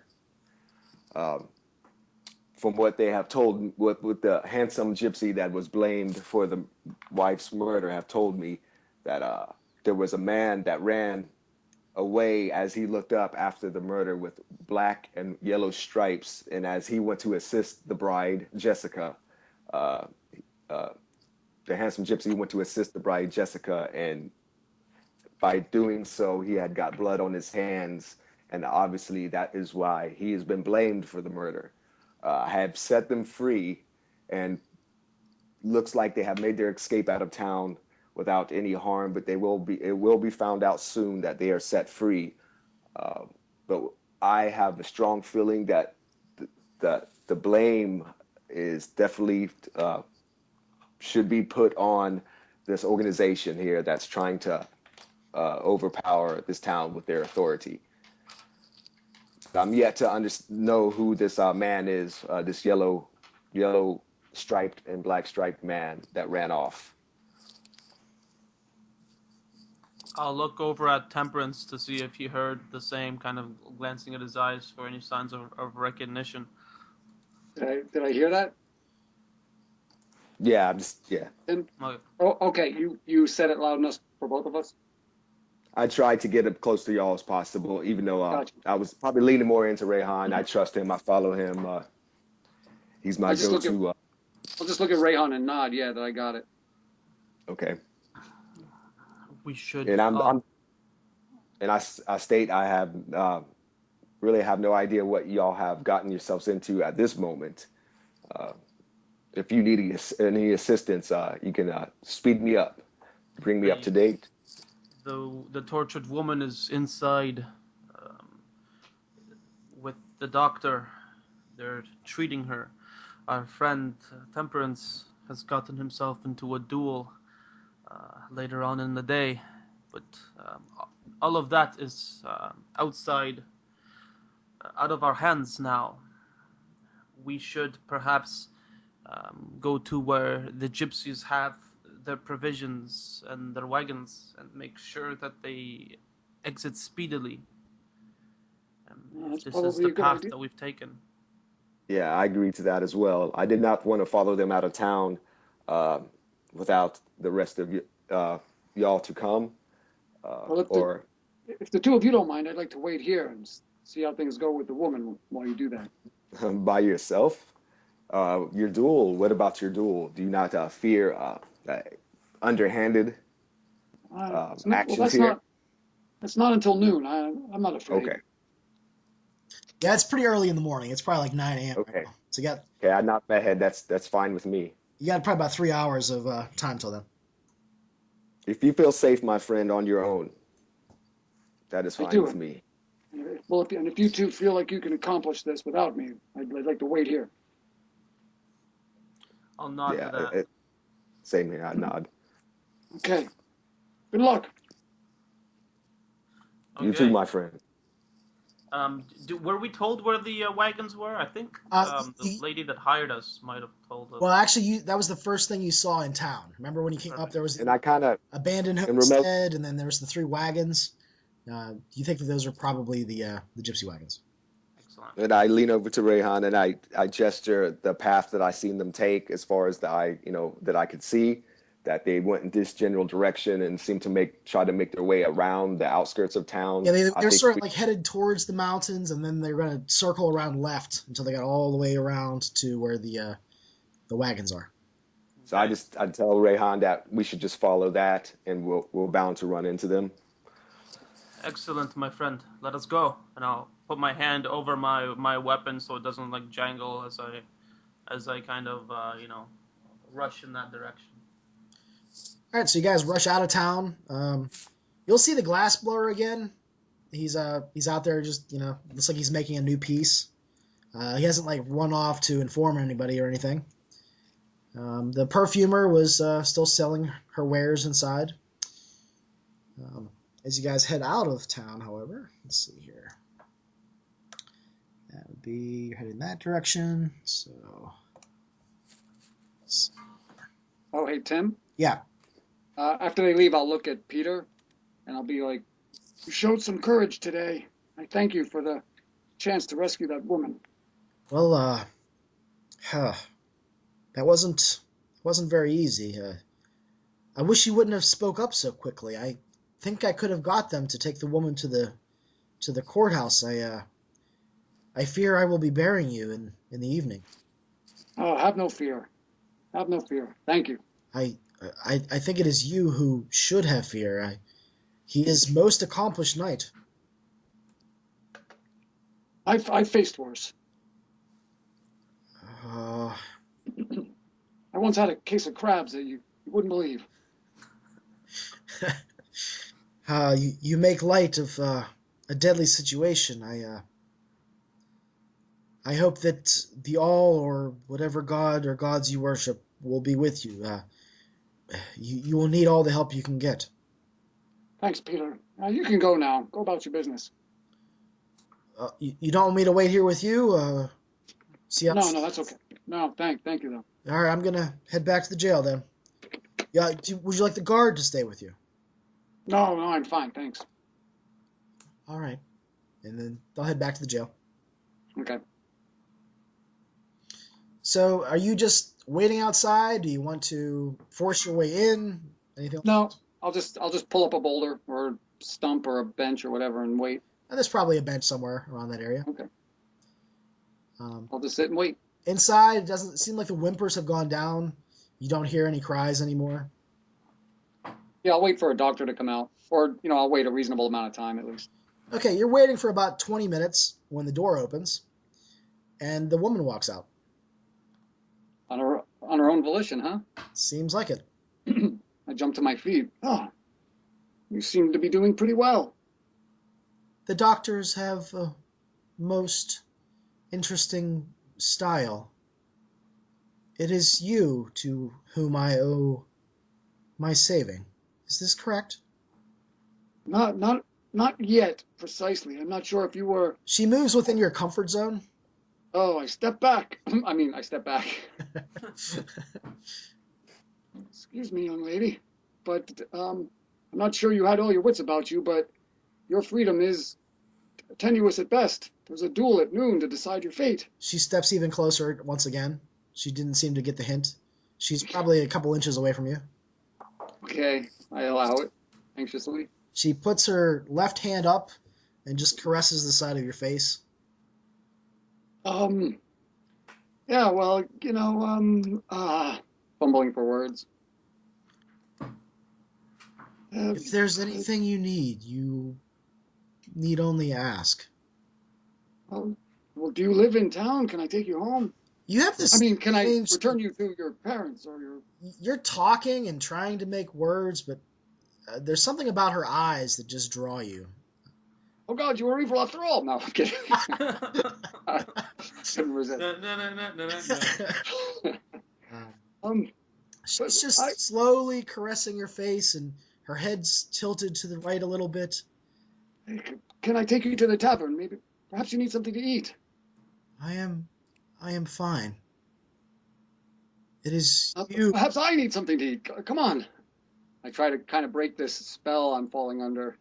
Yeah, you can try to roll. How about a saving throw versus paralyzed? That sounds fun. Paralyzed, huh? You want to roll a d20 and roll That's about right. over that. Yeah, I have my saving throw for that is a 16. So yeah, you need to roll a 16 or above. I rolled a 4. So you fall into the spell of the woman's eyes, the caressing of your face. Okay. Her right wrist and hand will move behind the small of your back, and she'll pull you into her a little bit. I guess at this point, my character is going with whatever she allows. You won't ask it, I can tell, but I will give you something. Yes? You feel this presence, this other thing that seems to be near or moving through you and around you. Go with my blessing and be safe. And then she'll bring her left hand down and put her hand on over your heart. Mm-hmm. And slowly move down, and then her hand will come back to herself. Oh. We'll remember you always. And then she starts to slowly pull away from you and just walk down the street towards the edge of town. And she doesn't look back. I guess I'm too mesmerized to let her know to say something, to stop her, because I... No, you can... you can... Yeah, feel free to say anything you want. In fact, the further away she gets from you, you seem to be shaking your head a little bit and probably noticing the way she's walking. All right, well, I shake it off and then I run to catch up with her. I don't even know your name. She looks over to you. Beatrix. Beatrix. Well, Beatrix, I'm not sure you want to know that the terms of the duel require that you remain in town. Oh, I'm going back to my home. Very well, I'll escort you then. This way. All right, I'll walk with her in silence. She has a sort of otherness to her, just a strangeness, but it's not a strangeness that repels, it's a strangeness that attracts. She seems to move with an elegant manner. The way she speaks just almost sounds like music. All right, I'll just walk along with her quietly, keeping my eyes open for anybody who may be keeping an eye on us. All right, she will walk for a while, and let's see here. She will head over towards where the jail is, and then go down one of the side streets and walk towards the outskirts of town. And you notice that when you're walking by, other people seem to avert their eyes, or they'll make that warding gesture of their hand over their left shoulder to the right shoulder. But eventually you'll come to a house. Seems like it's a pretty comfortable yet small cottage towards the very edge of town. Okay. Would you like a cup of herbal tea, perhaps, or some measure of my thanks for what you have done? The tea sounds just fine. Please, take a seat on the rocking chair there. I do so. And you sit down, and there's all sorts of drying herbs hanging from the roof of the porch. It smells wonderful in here. You smell lots of different spices and cinnamon flavorings and all kinds of things that are just wafting through the air.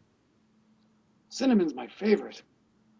Would you want some in your tea, perhaps? Oh, that would be just fine, thank you. Some have it that way. Yes, please.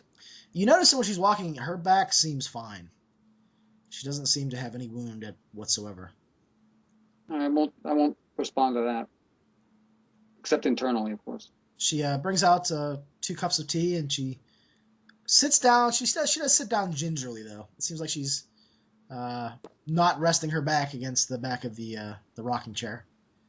And she'll just look out onto the mountains and All right. the dark trees. And Well, I'll enjoy the tea and quiet with her because I'm not really one for small talk. I'm more one for bluster. she seems to be perfectly fine with that uncomfortable silence. In fact, it isn't uncomfortable at all. It's just there. You're taking in all the natural landscape that you can see from her porch that faces away from the town. So. I'll enjoy some quiet time then. All right. With her and the tea. How about the rest of you guys? What are you guys up to? We're headed towards a gypsy camp. Okay. You are headed, and you follow them. Do you want to approach them if you see them, or do you just want to keep your distance? I want to just visually see who their leader is from a distance, just to see if there's one person they all like look up to, or like the head caravan or something. But I'll be close enough if Ramalzi is still invisible. I'll be close enough to for them to see me and to possibly interact with me. But I won't be springing any interactions with them. I'll just be watching them and kind of periodically turning around to see if there's anyone from town that has come to take notice of what's going on. You don't seem like there's anybody following you. The thing you notice is that the old woman seems to be doing a lot of pointing and talking. You'll hear her say like, "No, this way. They travel that way sometimes. They go over there."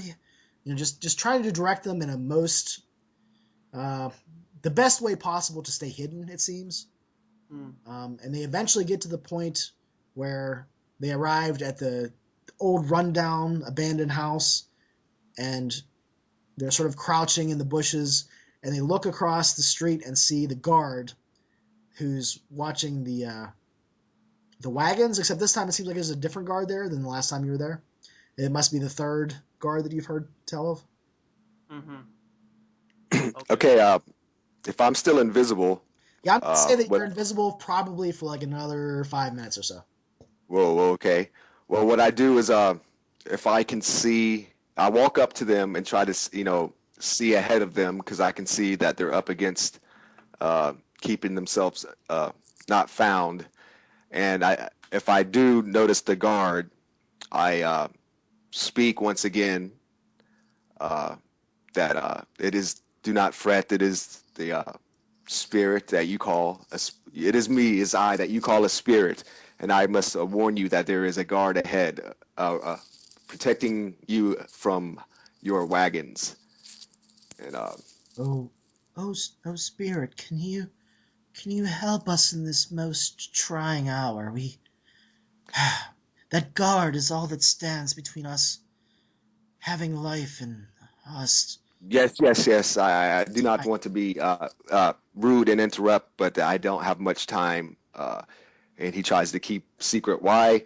And so what Ramelzi is thinking of right now is he would like to cast a light kind of off opposite direction of the gypsies to where let's say, actually, no, I'm sorry. I'm going to find a stone. I'm looking for a stone. There's a stone to be found. Yeah, there's pebbles at your feet. Okay, I'm going to cast light on that and throw it in the opposite direction as far as I can. Okay. To get the guard's attention to turn away, possibly. And hopefully that Rayhan can kind of get the drift of what I'm thinking by him seeing my actions. How about you roll a d20 under dexterity or under strength?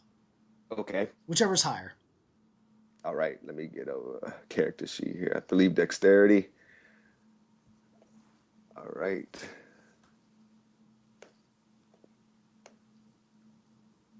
Where am I at? All right. Oh, that would be a 2 since I rolled a 1 there. All right. Well, you wanted to roll low, so that's actually really good. Okay. Oh, that's right. Sorry. So you cast the spell, and you'll see sort of a knowing look on the face of the grandmother when you do that, and she sees the stone go flying. The guard looks like he was almost just bored out of his mind, is now at attention, and he moves off into the side of the area he was watching, like looking at this stone that has a strange pulsing light in the tall grass there, and he's like moving around. So he's probably about 20 feet away from the wagons now. I'll approach the guard like relatively quickly. Okay. At the same time, I was going to message the Rehan with the throat, the cross, the throat. You're invisible. Oh, that's right. That's right. Let's see. Well, yeah. Okay. Well, let's see. Well, yeah. I guess he gets my drift. You know, I'm sure he knows what to do. You cast a spell. You throw it. What does Rayhan do? I'm running in the direction of that thrown stone. Basically, arriving there after the guard has arrived, and my goal is to keep this guard busy so he doesn't see that the train is leaving. Oh, hey, what are you doing there? I'll pull out my deputized scroll and hand it to him. Please read. Well, I think that's the mark that I never learned reading, but I'll put my arm around his shoulder if he lets me, kind of trying to be a little chummy. I think that is just the signature of the constable. Yeah, just hold it like this. This word here is the constable's signature. I see that's a P, right? Peter. Yeah, that seems like maybe his name. Yes, it is. Why has he deputized you? This place is in need of extra guard. There are strange things about, like this shining rock. Yes, nudge it with my foot. It's very, very strange. I've never seen a rock glow like that. Perhaps it might be worth something to you. Oh, it might be. And he reaches down and grabs it. Yeah. Are you here to relieve me? You're a deputy and all now, right? Yes, but I am not here to relieve you. I am here to make conversation, to hear the latest rumors. There are so few guards, and everyone seems to be too busy for me. Well, I try to stay out of rumors. If, people say things and things get out of hand awfully quick. But, yeah. I mean, you have to know what's going on. Just be careful. We've had a few guards go missing in the last year. Were their bodies ever found? Sadly, no. That's very unfortunate. A lot of strange people that live here. Yes, indeed. I hope those guards that went missing weren't chasing after shining rocks. I'll give him a grin. He'll drop the rock on the floor, on the ground. You don't think that's cursed or anything, do you? I don't know. You are the first one to touch it. He shrugs and picks it back up. While all this is going on, I want to take advantage. Okay, yeah. What do you tell the, what do you say? I'm trying to get an estimate on how clear the area of the wagons are, and if it's safe to direct the gypsies to go ahead and run for their wagons and try to gear them however they need to be and to get on going. They aren't. They're still there. The horses are still tied to them, but the horses are also tied to like stakes in the ground so that they don't go anywhere. It seems like they've been taken care of, like fed and watered. So that's the main reason the guard is there, to keep people away from them. But you do think if they start whipping the horses to move, the guard will notice. It seems like he's really distracted at the moment, though.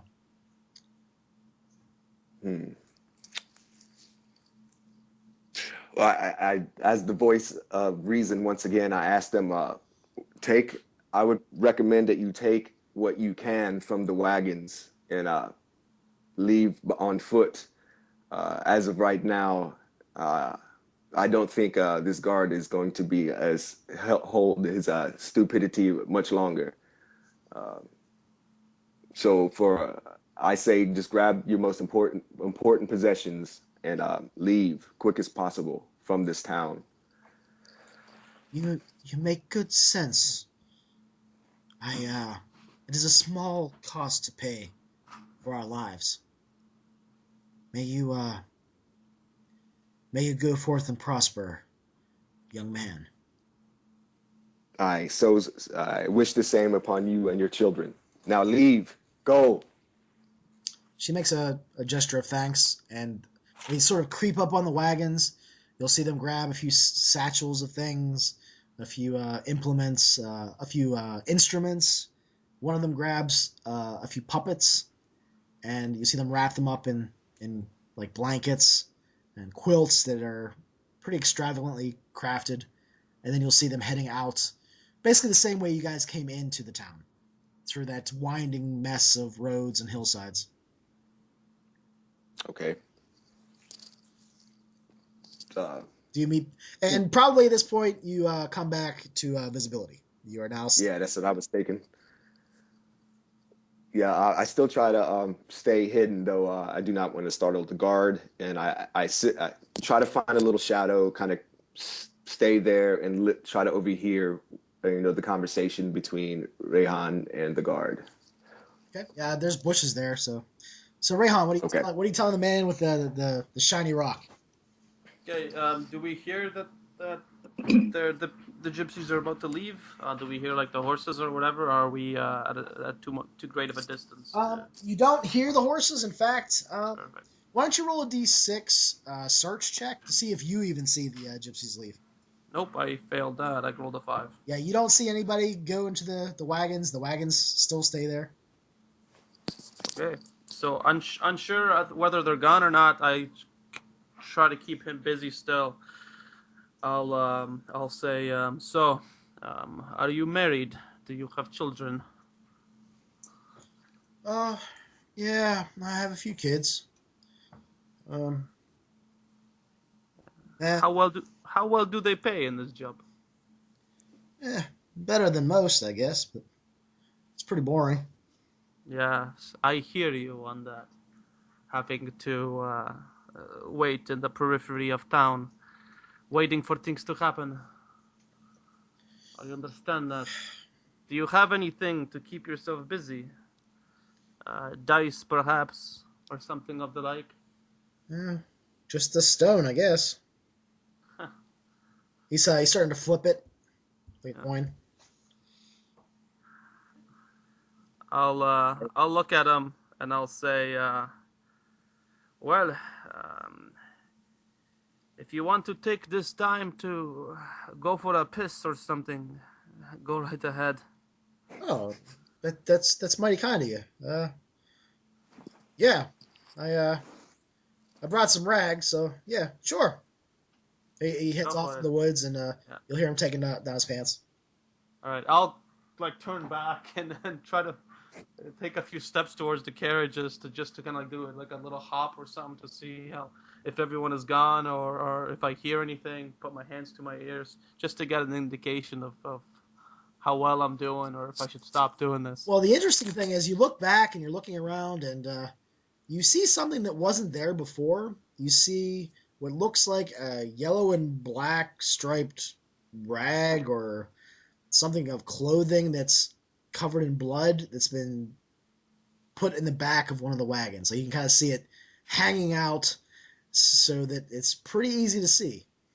And it's in a wagon that's leaving? No, the wagons aren't leaving. Okay, Wagons all right. moved. I widen my eyes.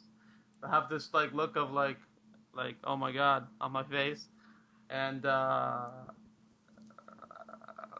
kind of stuck between watching over this guard and now seeing the stripes. I'll try to find Ramelzi. I'll be looking around, still staying in my spot, but looking for him. You hear some grunting out over in the woods. Yeah, I noticed that the guard is gone out of my vision at the moment, so I take it's safe to approach Rehan and the wagons. And I mentioned to Rehan, I was like, I've been burning a lot of my magic at a quick rate, but I have one trick up my sleeve that could buy us a little bit more time. Maybe if you can distract him, or if he's staying distracted long enough, or if you can re-distract him, I can cast sleep on him and that would give us a little bit more time to. I have an idea. I will try to relieve him. He did say that he has children. Maybe I can send him home to them, and you can keep that spell if we need to use it in emergency. Okay, that But sounds look, good. My own. but I'll Okay. gesture to the back of the wagon. I'll say, look, remember when you spoke of black and yellow stripes? Yes. Look over there. Ah, I see. It appears that the killer is with them after all. Maybe so, my friend. Maybe so. There's still a lot of variables here to take in mind. These wagons have been overseen by this so-called knight authority here. These knights and this false authority. Plenty of time to tamper with the evidence, my friend. I still would like to know who put these here and who wore them, same as you. Let's not jump to too much judgment as of yet. All right, we're going to stop there for a second. Okay. Temper, you've been sitting on the porch for a while. You finished a couple cups of tea. Mm-hmm. It was very peaceful, and you can't shake the otherworldliness feeling you get from this woman. But she's been nothing but kind to you since you've met her. Well, I should thank you for the tea. Well, yes. Are you leaving? Yeah, I'm going to go prepare. Well, I have a duel this afternoon, and sitting around with a cup of tea in this peaceful environment isn't really getting me prepared for what's to come. you might be surprised. Well, what does that mean? She smiles. Well, will you be all right by yourself? I have been all right by myself for a while now, since Mother died. Well, I'm sorry to hear that. Was it recent? No. Okay, then I'll be off. I guess we'll see you in the town square at noon. Will you oblige me to show up there? I think it would be best if I stayed home for a while. All right, then. Again, thanks for the tea. Then I'll rise, give her a little bow, and head out. You may tell the knight that I am here, though. I will. Farewell, Beatrix. She nods her head. I'm gonna head back to I guess I'll head in the direction of the wagons, see how the fellows are doing. Okay, so we'll say that happened a little while ago, and they're discussing things, and you hear a guard probably relieving himself in the woods, and they're trying to discuss something, and you come up to them. Hey, how's it going here? Look, in that wagon, the Hmm? black and yellow stripes, the clothing that the killer wore. Oh. Does that mean you got the killer?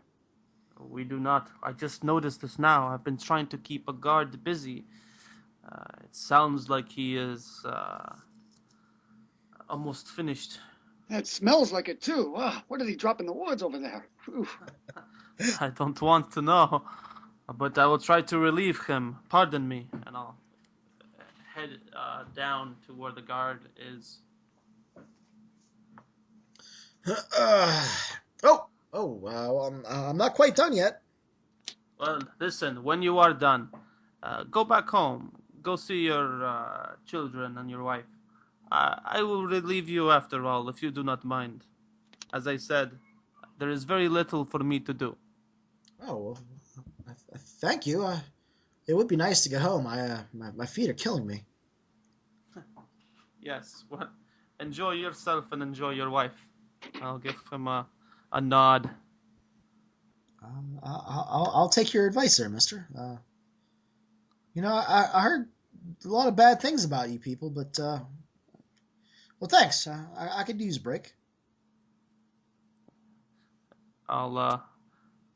I'll separate myself from him and let him finish. Yeah, I'll be done here in lickety split. Yes. All right. I'll keep an eye on him just to make sure that he, like, from a distance, to make sure that he basically goes directly home, back in the direction of town. Yeah, he'll wipe with some of his rags that he got, and he'll just throw the rags in the woods, and he'll step up and buckle up and heads off, and he seems to be in a pretty good mood. All right, so mission accomplished. I go back to the group, and I'll say we have all the time we need now. Let's take a look in that wagon. Strange that those clothes would be there. Yeah, it seems that, like I said, when you guys were here before, you would have noticed this if you would have even looked just briefly at the wagons. It almost seems like they're placed in such a way that you can't miss them. Right. There was blood coming out of one of them too, right? Yeah, there's still blood stains on the side of the wagon. That was, if you look closer now that you can, there does look like there was some ritual performed. There is a cut open pig inside that is bloody, but not very bloody. There are some ritual marks around the outside. Ramelsey will notice that there is some sort of ritual, but it doesn't seem to be malicious in nature from just your time spent among malicious wizards and offensive spells. This seems like, I don't know, it just seems different. It seems like perhaps what they were telling is true, that this was some sort of ritual to cleanse their shame, something like that. Well, you guys will see my character go to pick up the clothing. Mm-hmm. If nobody stops me, I pick it up and I shake it out. What kind of a killer dresses like a hornet? Yeah, you shake it out, and it looks like some strange outfit with it's all one outfit. It has feet, it has gloved hands, it's all yellow and black striped. Like an acrobat. It's very strange. It has a distinct design to it. It doesn't look like any sort of outfit you've seen or anybody wear for any profession. It almost seems like some sort of like a character outfit, like something you would see in like a play. It's just some strange character from a play or story, something like that. Leave it to gypsies. Huh. You will see as you look closer at it, though, there are bloody handprints around the neck. I say, why do these gypsies that like to stay hidden would wear such bright colors to be found so easily? I do not think this is the possession of the gypsies. I believe that it probably is the gypsy's possession, but look here around the neck. Is that blood? It appears that whoever wore this must have been choked and killed. As if by someone with a garrote wire. No implication, of course. Possibly, though it was not me. What I mean is that chances are the gypsy that wore this is no longer with them, and someone took the outfit to implicate. Perhaps we should discover who wore this originally and if they're still alive. It might make things easier for us. It's all getting too confusing for me. The only lead I would have to find any more information on this is it might sound simpleton, my friends, but would this possibly fit our handsome man or a handsome gypsy?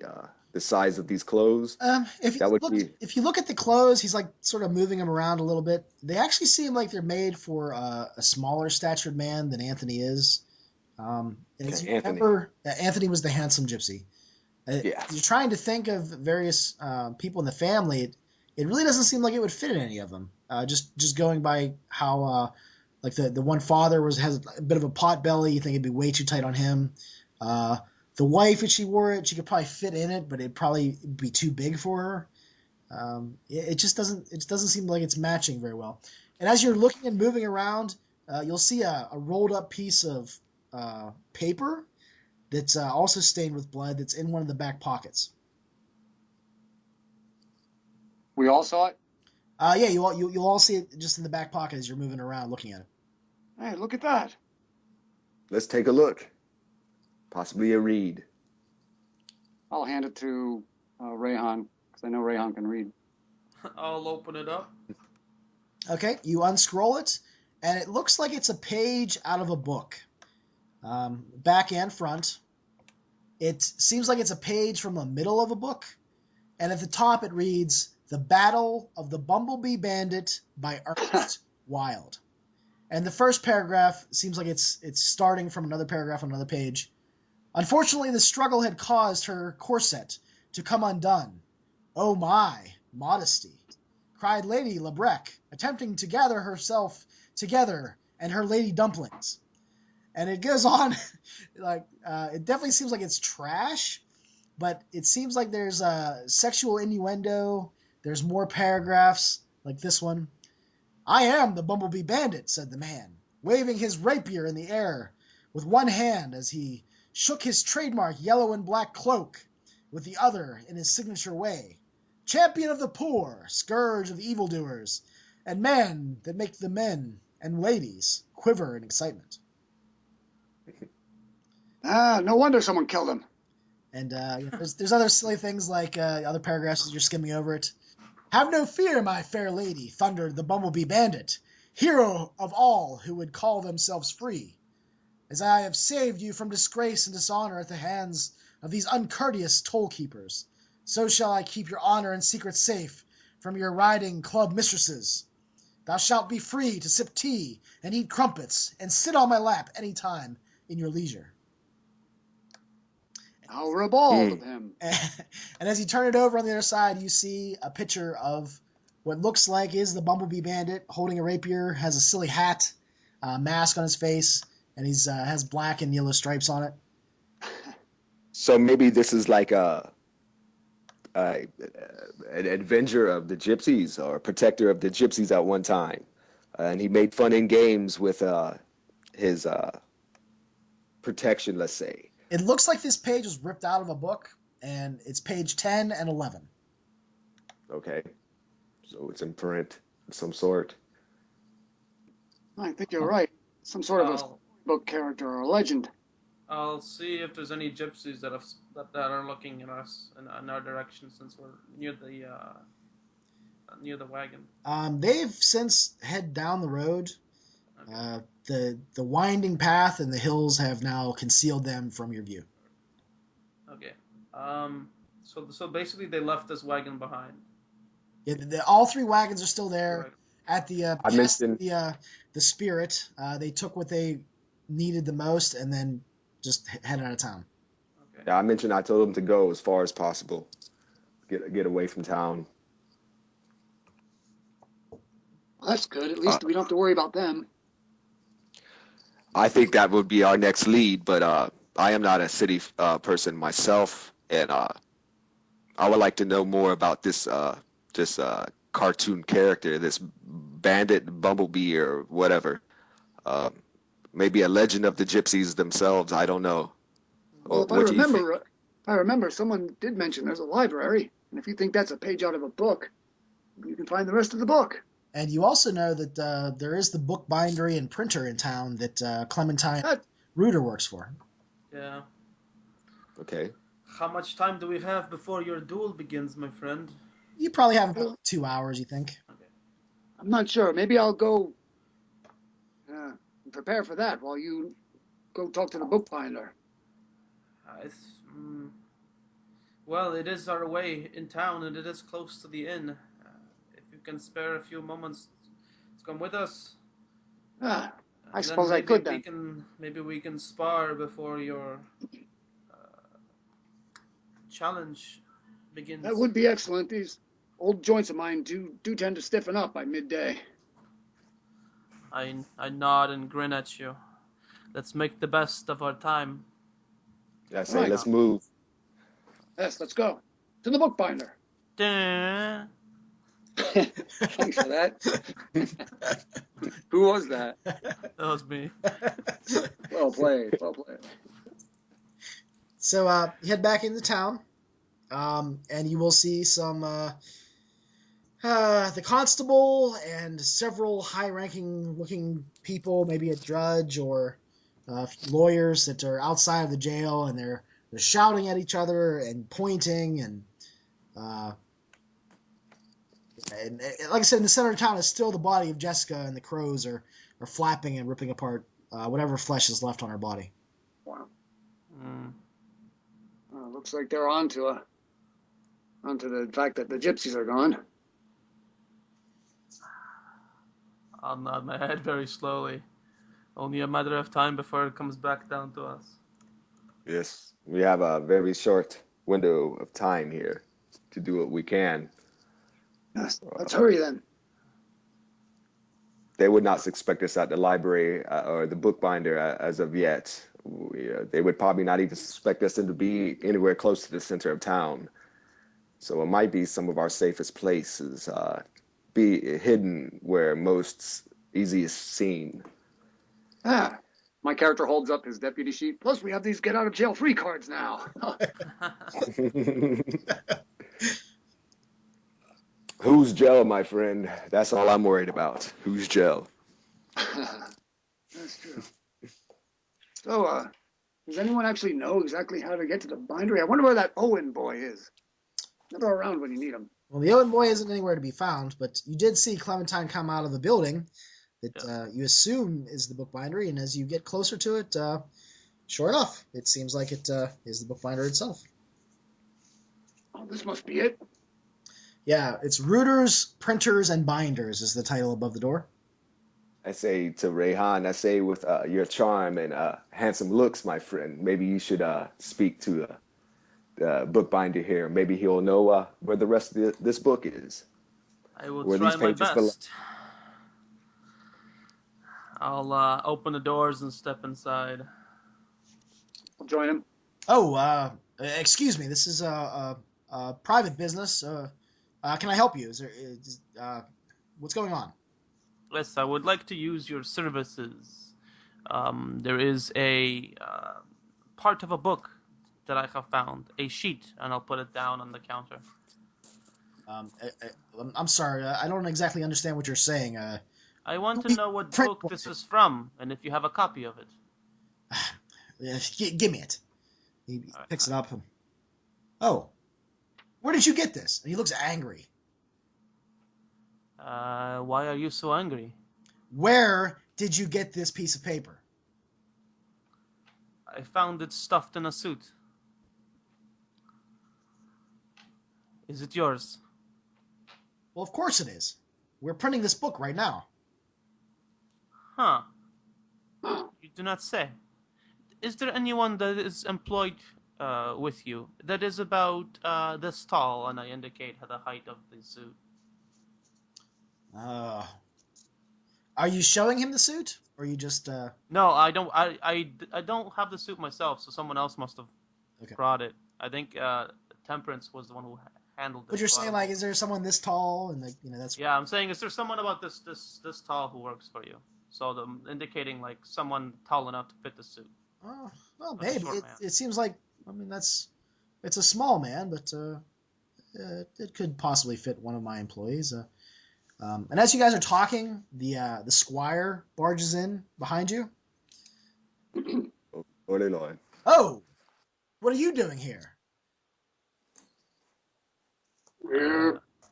How tall is the squire? You think that it might fit the squire, actually. Huh. I'll look at the squire for a moment, and I'll say,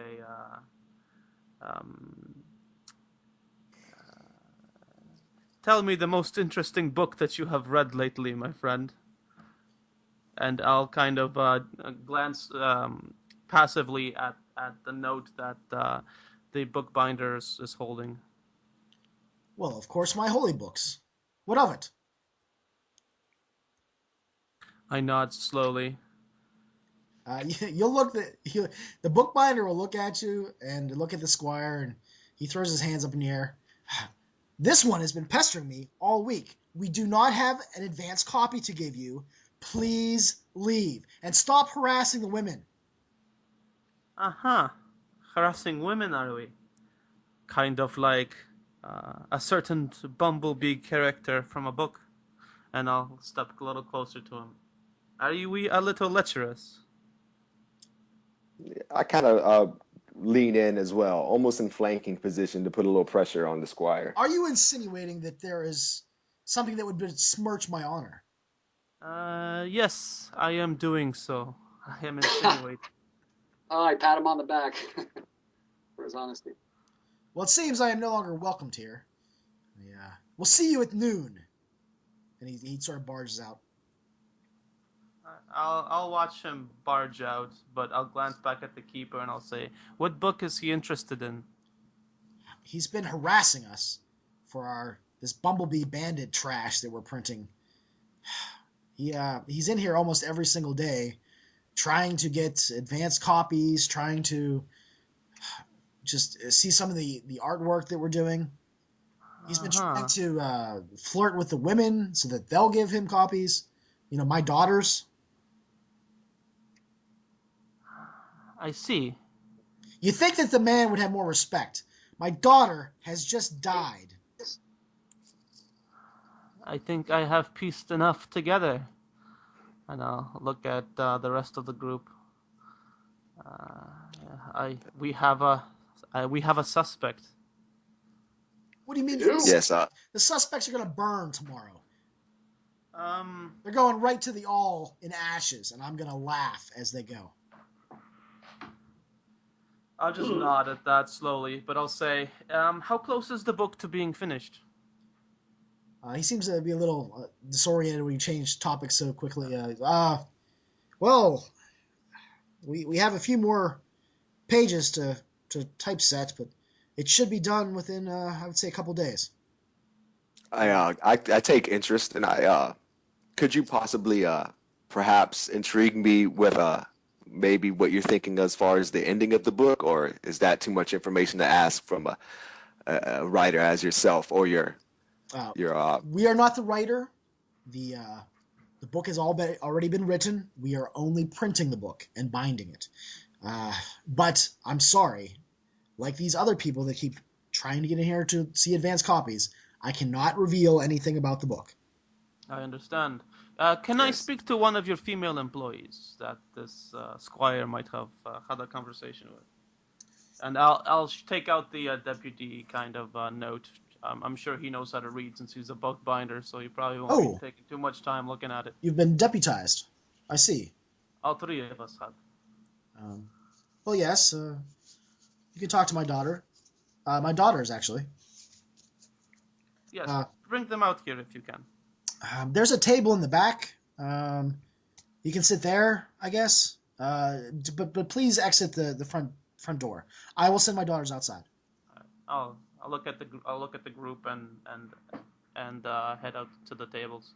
But yeah, I'll follow him. In the back, you probably see tables set up with like pages, and you look like they're trying to arrange artwork and basically just the process of binding and setting up a book to be printed. But while we have a moment, I should tell you that the girl was okay when she came out of the doctor. In fact, she was surprisingly well. The marks on her back were all but gone. That's some doctor. Is he a wizard of some sort? I don't know. I was sitting outside on a bench until she came out. So I'm assuming he used some sort of potion or something. I mean, I've heard of these magical things, not seen many. There's definitely magic involved. If healing of that sort happens so quick. I wouldn't be surprised in this town. Just about anything is possible. People dressed up as hornets or bumblebees. Huh. Strange things happening. I'll nod and I'll look a little bit distant. Huh. Anyway, I left her at her home. It's down this side street, back behind the thing, and past the other spot. I just describe it as best I can. Yeah. So I'm trying to. Ramelzi looks around. If I take it, we're all in the binding area. You guys have exited, and he told you to Okay. go to the back area. There's like a table set up, like not necessarily like a picnic table, but something. Okay. Yeah. Just a table that's outside, and when you guys get there, you wait for a few minutes, but two women will come out, and when you first see them, they have a striking resemblance to the woman's face, and you can't help but look at them and sort of overlay the torn face of the woman that you've seen out of the window of the last stop, and it kind of gives you a moment of grotesque feeling. But they're attractive women, dark-haired, light-eyed. You think they have green and blue eyes. What would you ask of us? Father told us to come out. Please sit down. Sit down, sister. And the other one hasn't said anything, sits down, but She looks a little like she doesn't really want to be there. We have come to ask about the squire that has been pestering you. I can't wait until they leave town. The reason why I ask is because he is suspected in some foul doings, and when he interacted with you in a more physical manner, were there certain words that he would say, or perhaps was he dressed in any peculiar way? Just that squire outfit he always wears. He was always giving annoying yet disturbing compliments. He seemed like he was trying to weasel his way in, getting a free copy. It was quite distracting and annoying. What was that? I'm sorry. Oh, I don't think anyone said anything. I cleared my throat. Oh, okay. I'll say, and the gypsies. I know that they are performers. Did they perform perhaps portions of display? Did they have suits of this bumblebee character from your book? No, I don't believe so. They put on a puppet show and they danced, and you probably know, but that Anthony, the handsome one, he danced with my sister, and my father took great offense at that. Oh, yes. We know all that. I'll kind of like wave a hand dismissingly. But I'll say, this character, then, he is an invention of this town? Oh, no, it's another author from another town, and our skill has been broadcast pretty wide. People know that we do a very good job here, and my father went out of town and got the contract, and he's very proud of himself for doing it. They'll probably sell quite well. Due to the popularity of this character, are there any costumes being made of this bumblebee? Not to my knowledge, unless someone is doing that on their own time. And I imagine there is a tailor in town. Oh yes, there's a tailor. The tailor's tailor, I believe. That's what he goes by. Those poor men and children there. They're gonna. I don't think they did it. And the other sister just kicks her right in the shin underneath the table. And the one that's talking to you just, gets a little like watery eyed. And, she grabs her shin. Those gypsies have everything that's coming to them. They deserve every bit of it. Well, let me tell you what we know. I would not blame the gypsies. The man that killed your sister was dressed in a suit like the character in the book that you are binding, the bumblebee. The angry sister grabs something from her side and she slams it on the table. And it is one of the puppets that's dressed in a wedding gown and a veil, and it's smashed to pieces. It's all in one piece, but there are pieces missing. Looks like it was horribly smashed. They performed a ritual. Look at that puppet. It was in the tent, in their wagon. They did something, and she died. They need to burn. They need to burn tomorrow. They need to burn. Look at the puppet. Look at the puppet. They did this to her. Try to comfort her a bit.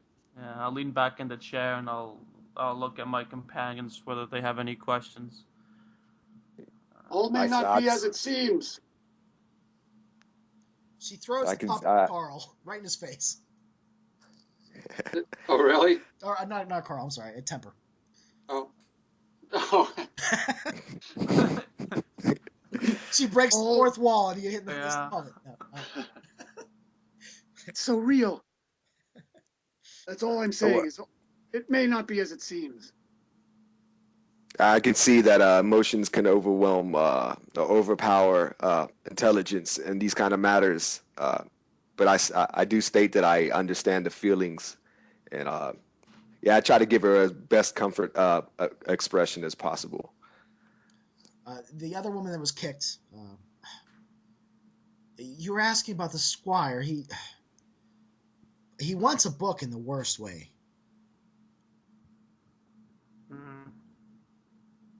Badly enough to steal the pages, and I'll look at them like in the eyes. Oh, anything he could get his hands on, especially us. I'll pick up the puppet and put it back on the table in front of the girl. Since you are printing the pages, I would imagine that your father might know how many pages have gone missing. There was one book that had a page missing. Just one page? I'll like tilt my head. Or are there more pages gone? No, just the one. Good. I think that might be the one that we have returned. If there, by chance, if more missing pages are found, I want you to seek us out. We are at the inn just across the center of town. And if this if this character comes, this squire, to hassle you, I want you to seek us out as well. Do you understand that? I understand. He goes by Faustius.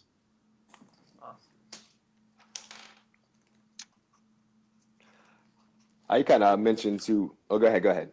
I'll say I'll lean into the sister that seems to be more the one that's sitting, just so that like to share a whisper between us, and I'll say I believe that this Faustius might be the man responsible for your sister's death. The one that threw the puppet, she smashes it even further with her fist. And she storms inside. And the other sister just shakes her head. She doesn't think very kindly of the gypsies, but just to let you know, I've thought about leaving with them. Really? They Why such a difference of opinions between you and your sister? She listens to the teacher. I've always never really felt like I fit in here. I've always wanted to leave. So you feel no fear of the gypsies? I think people just get scared and they. Maybe Anthony did it. I don't know, but he never struck me as being a violent person. But he did like the. Nor I. I said, nor I. I see. Well, my father said not to tarry long. Is there anything else you need answered before I go? I step back and just say, I guess, like do a no a kindly no. Yeah, I'll also shake my head no. All right, I'll be off then. I think we found our suspect. I tend to believe that we are heading into the right direction with this duel. We should probably get more answers from the squire there. Mm-hmm. Yeah, very well. And I want to wonder how the blood got on the collar of the suit. Yes, that's my mind is on that as well. Perhaps the pig's blood, maybe the slaughtered pig was used, maybe wiped. Yeah, Or that's perhaps, possible. or perhaps they are defensive wounds from the woman he killed. Oh, as if she put her hands on him or something. Yes. The squire is the how he's dressed now. Does he have like a gorget or anything like that to cover his neck, or is his neck bare? When we saw him, he was wearing just chainmail armor. Okay, so his neck would have been covered in chain. Yeah. Or no? Or would, He didn't have a headpiece, so it was just basically just over his chest and shoulders. Right. Do I have to make some kind of roll to recall whether the squires didn't have any like neck wounds or any kind of like scratch marks on his neck or anything like that? We can do some. We'll say that you weren't looking for that, so I didn't pay attention. Okay. But in the future, you can definitely look for that.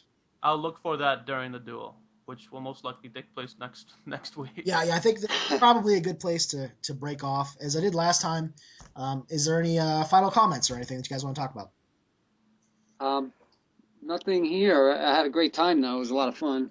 Yeah, it seemed Yeah, to be more.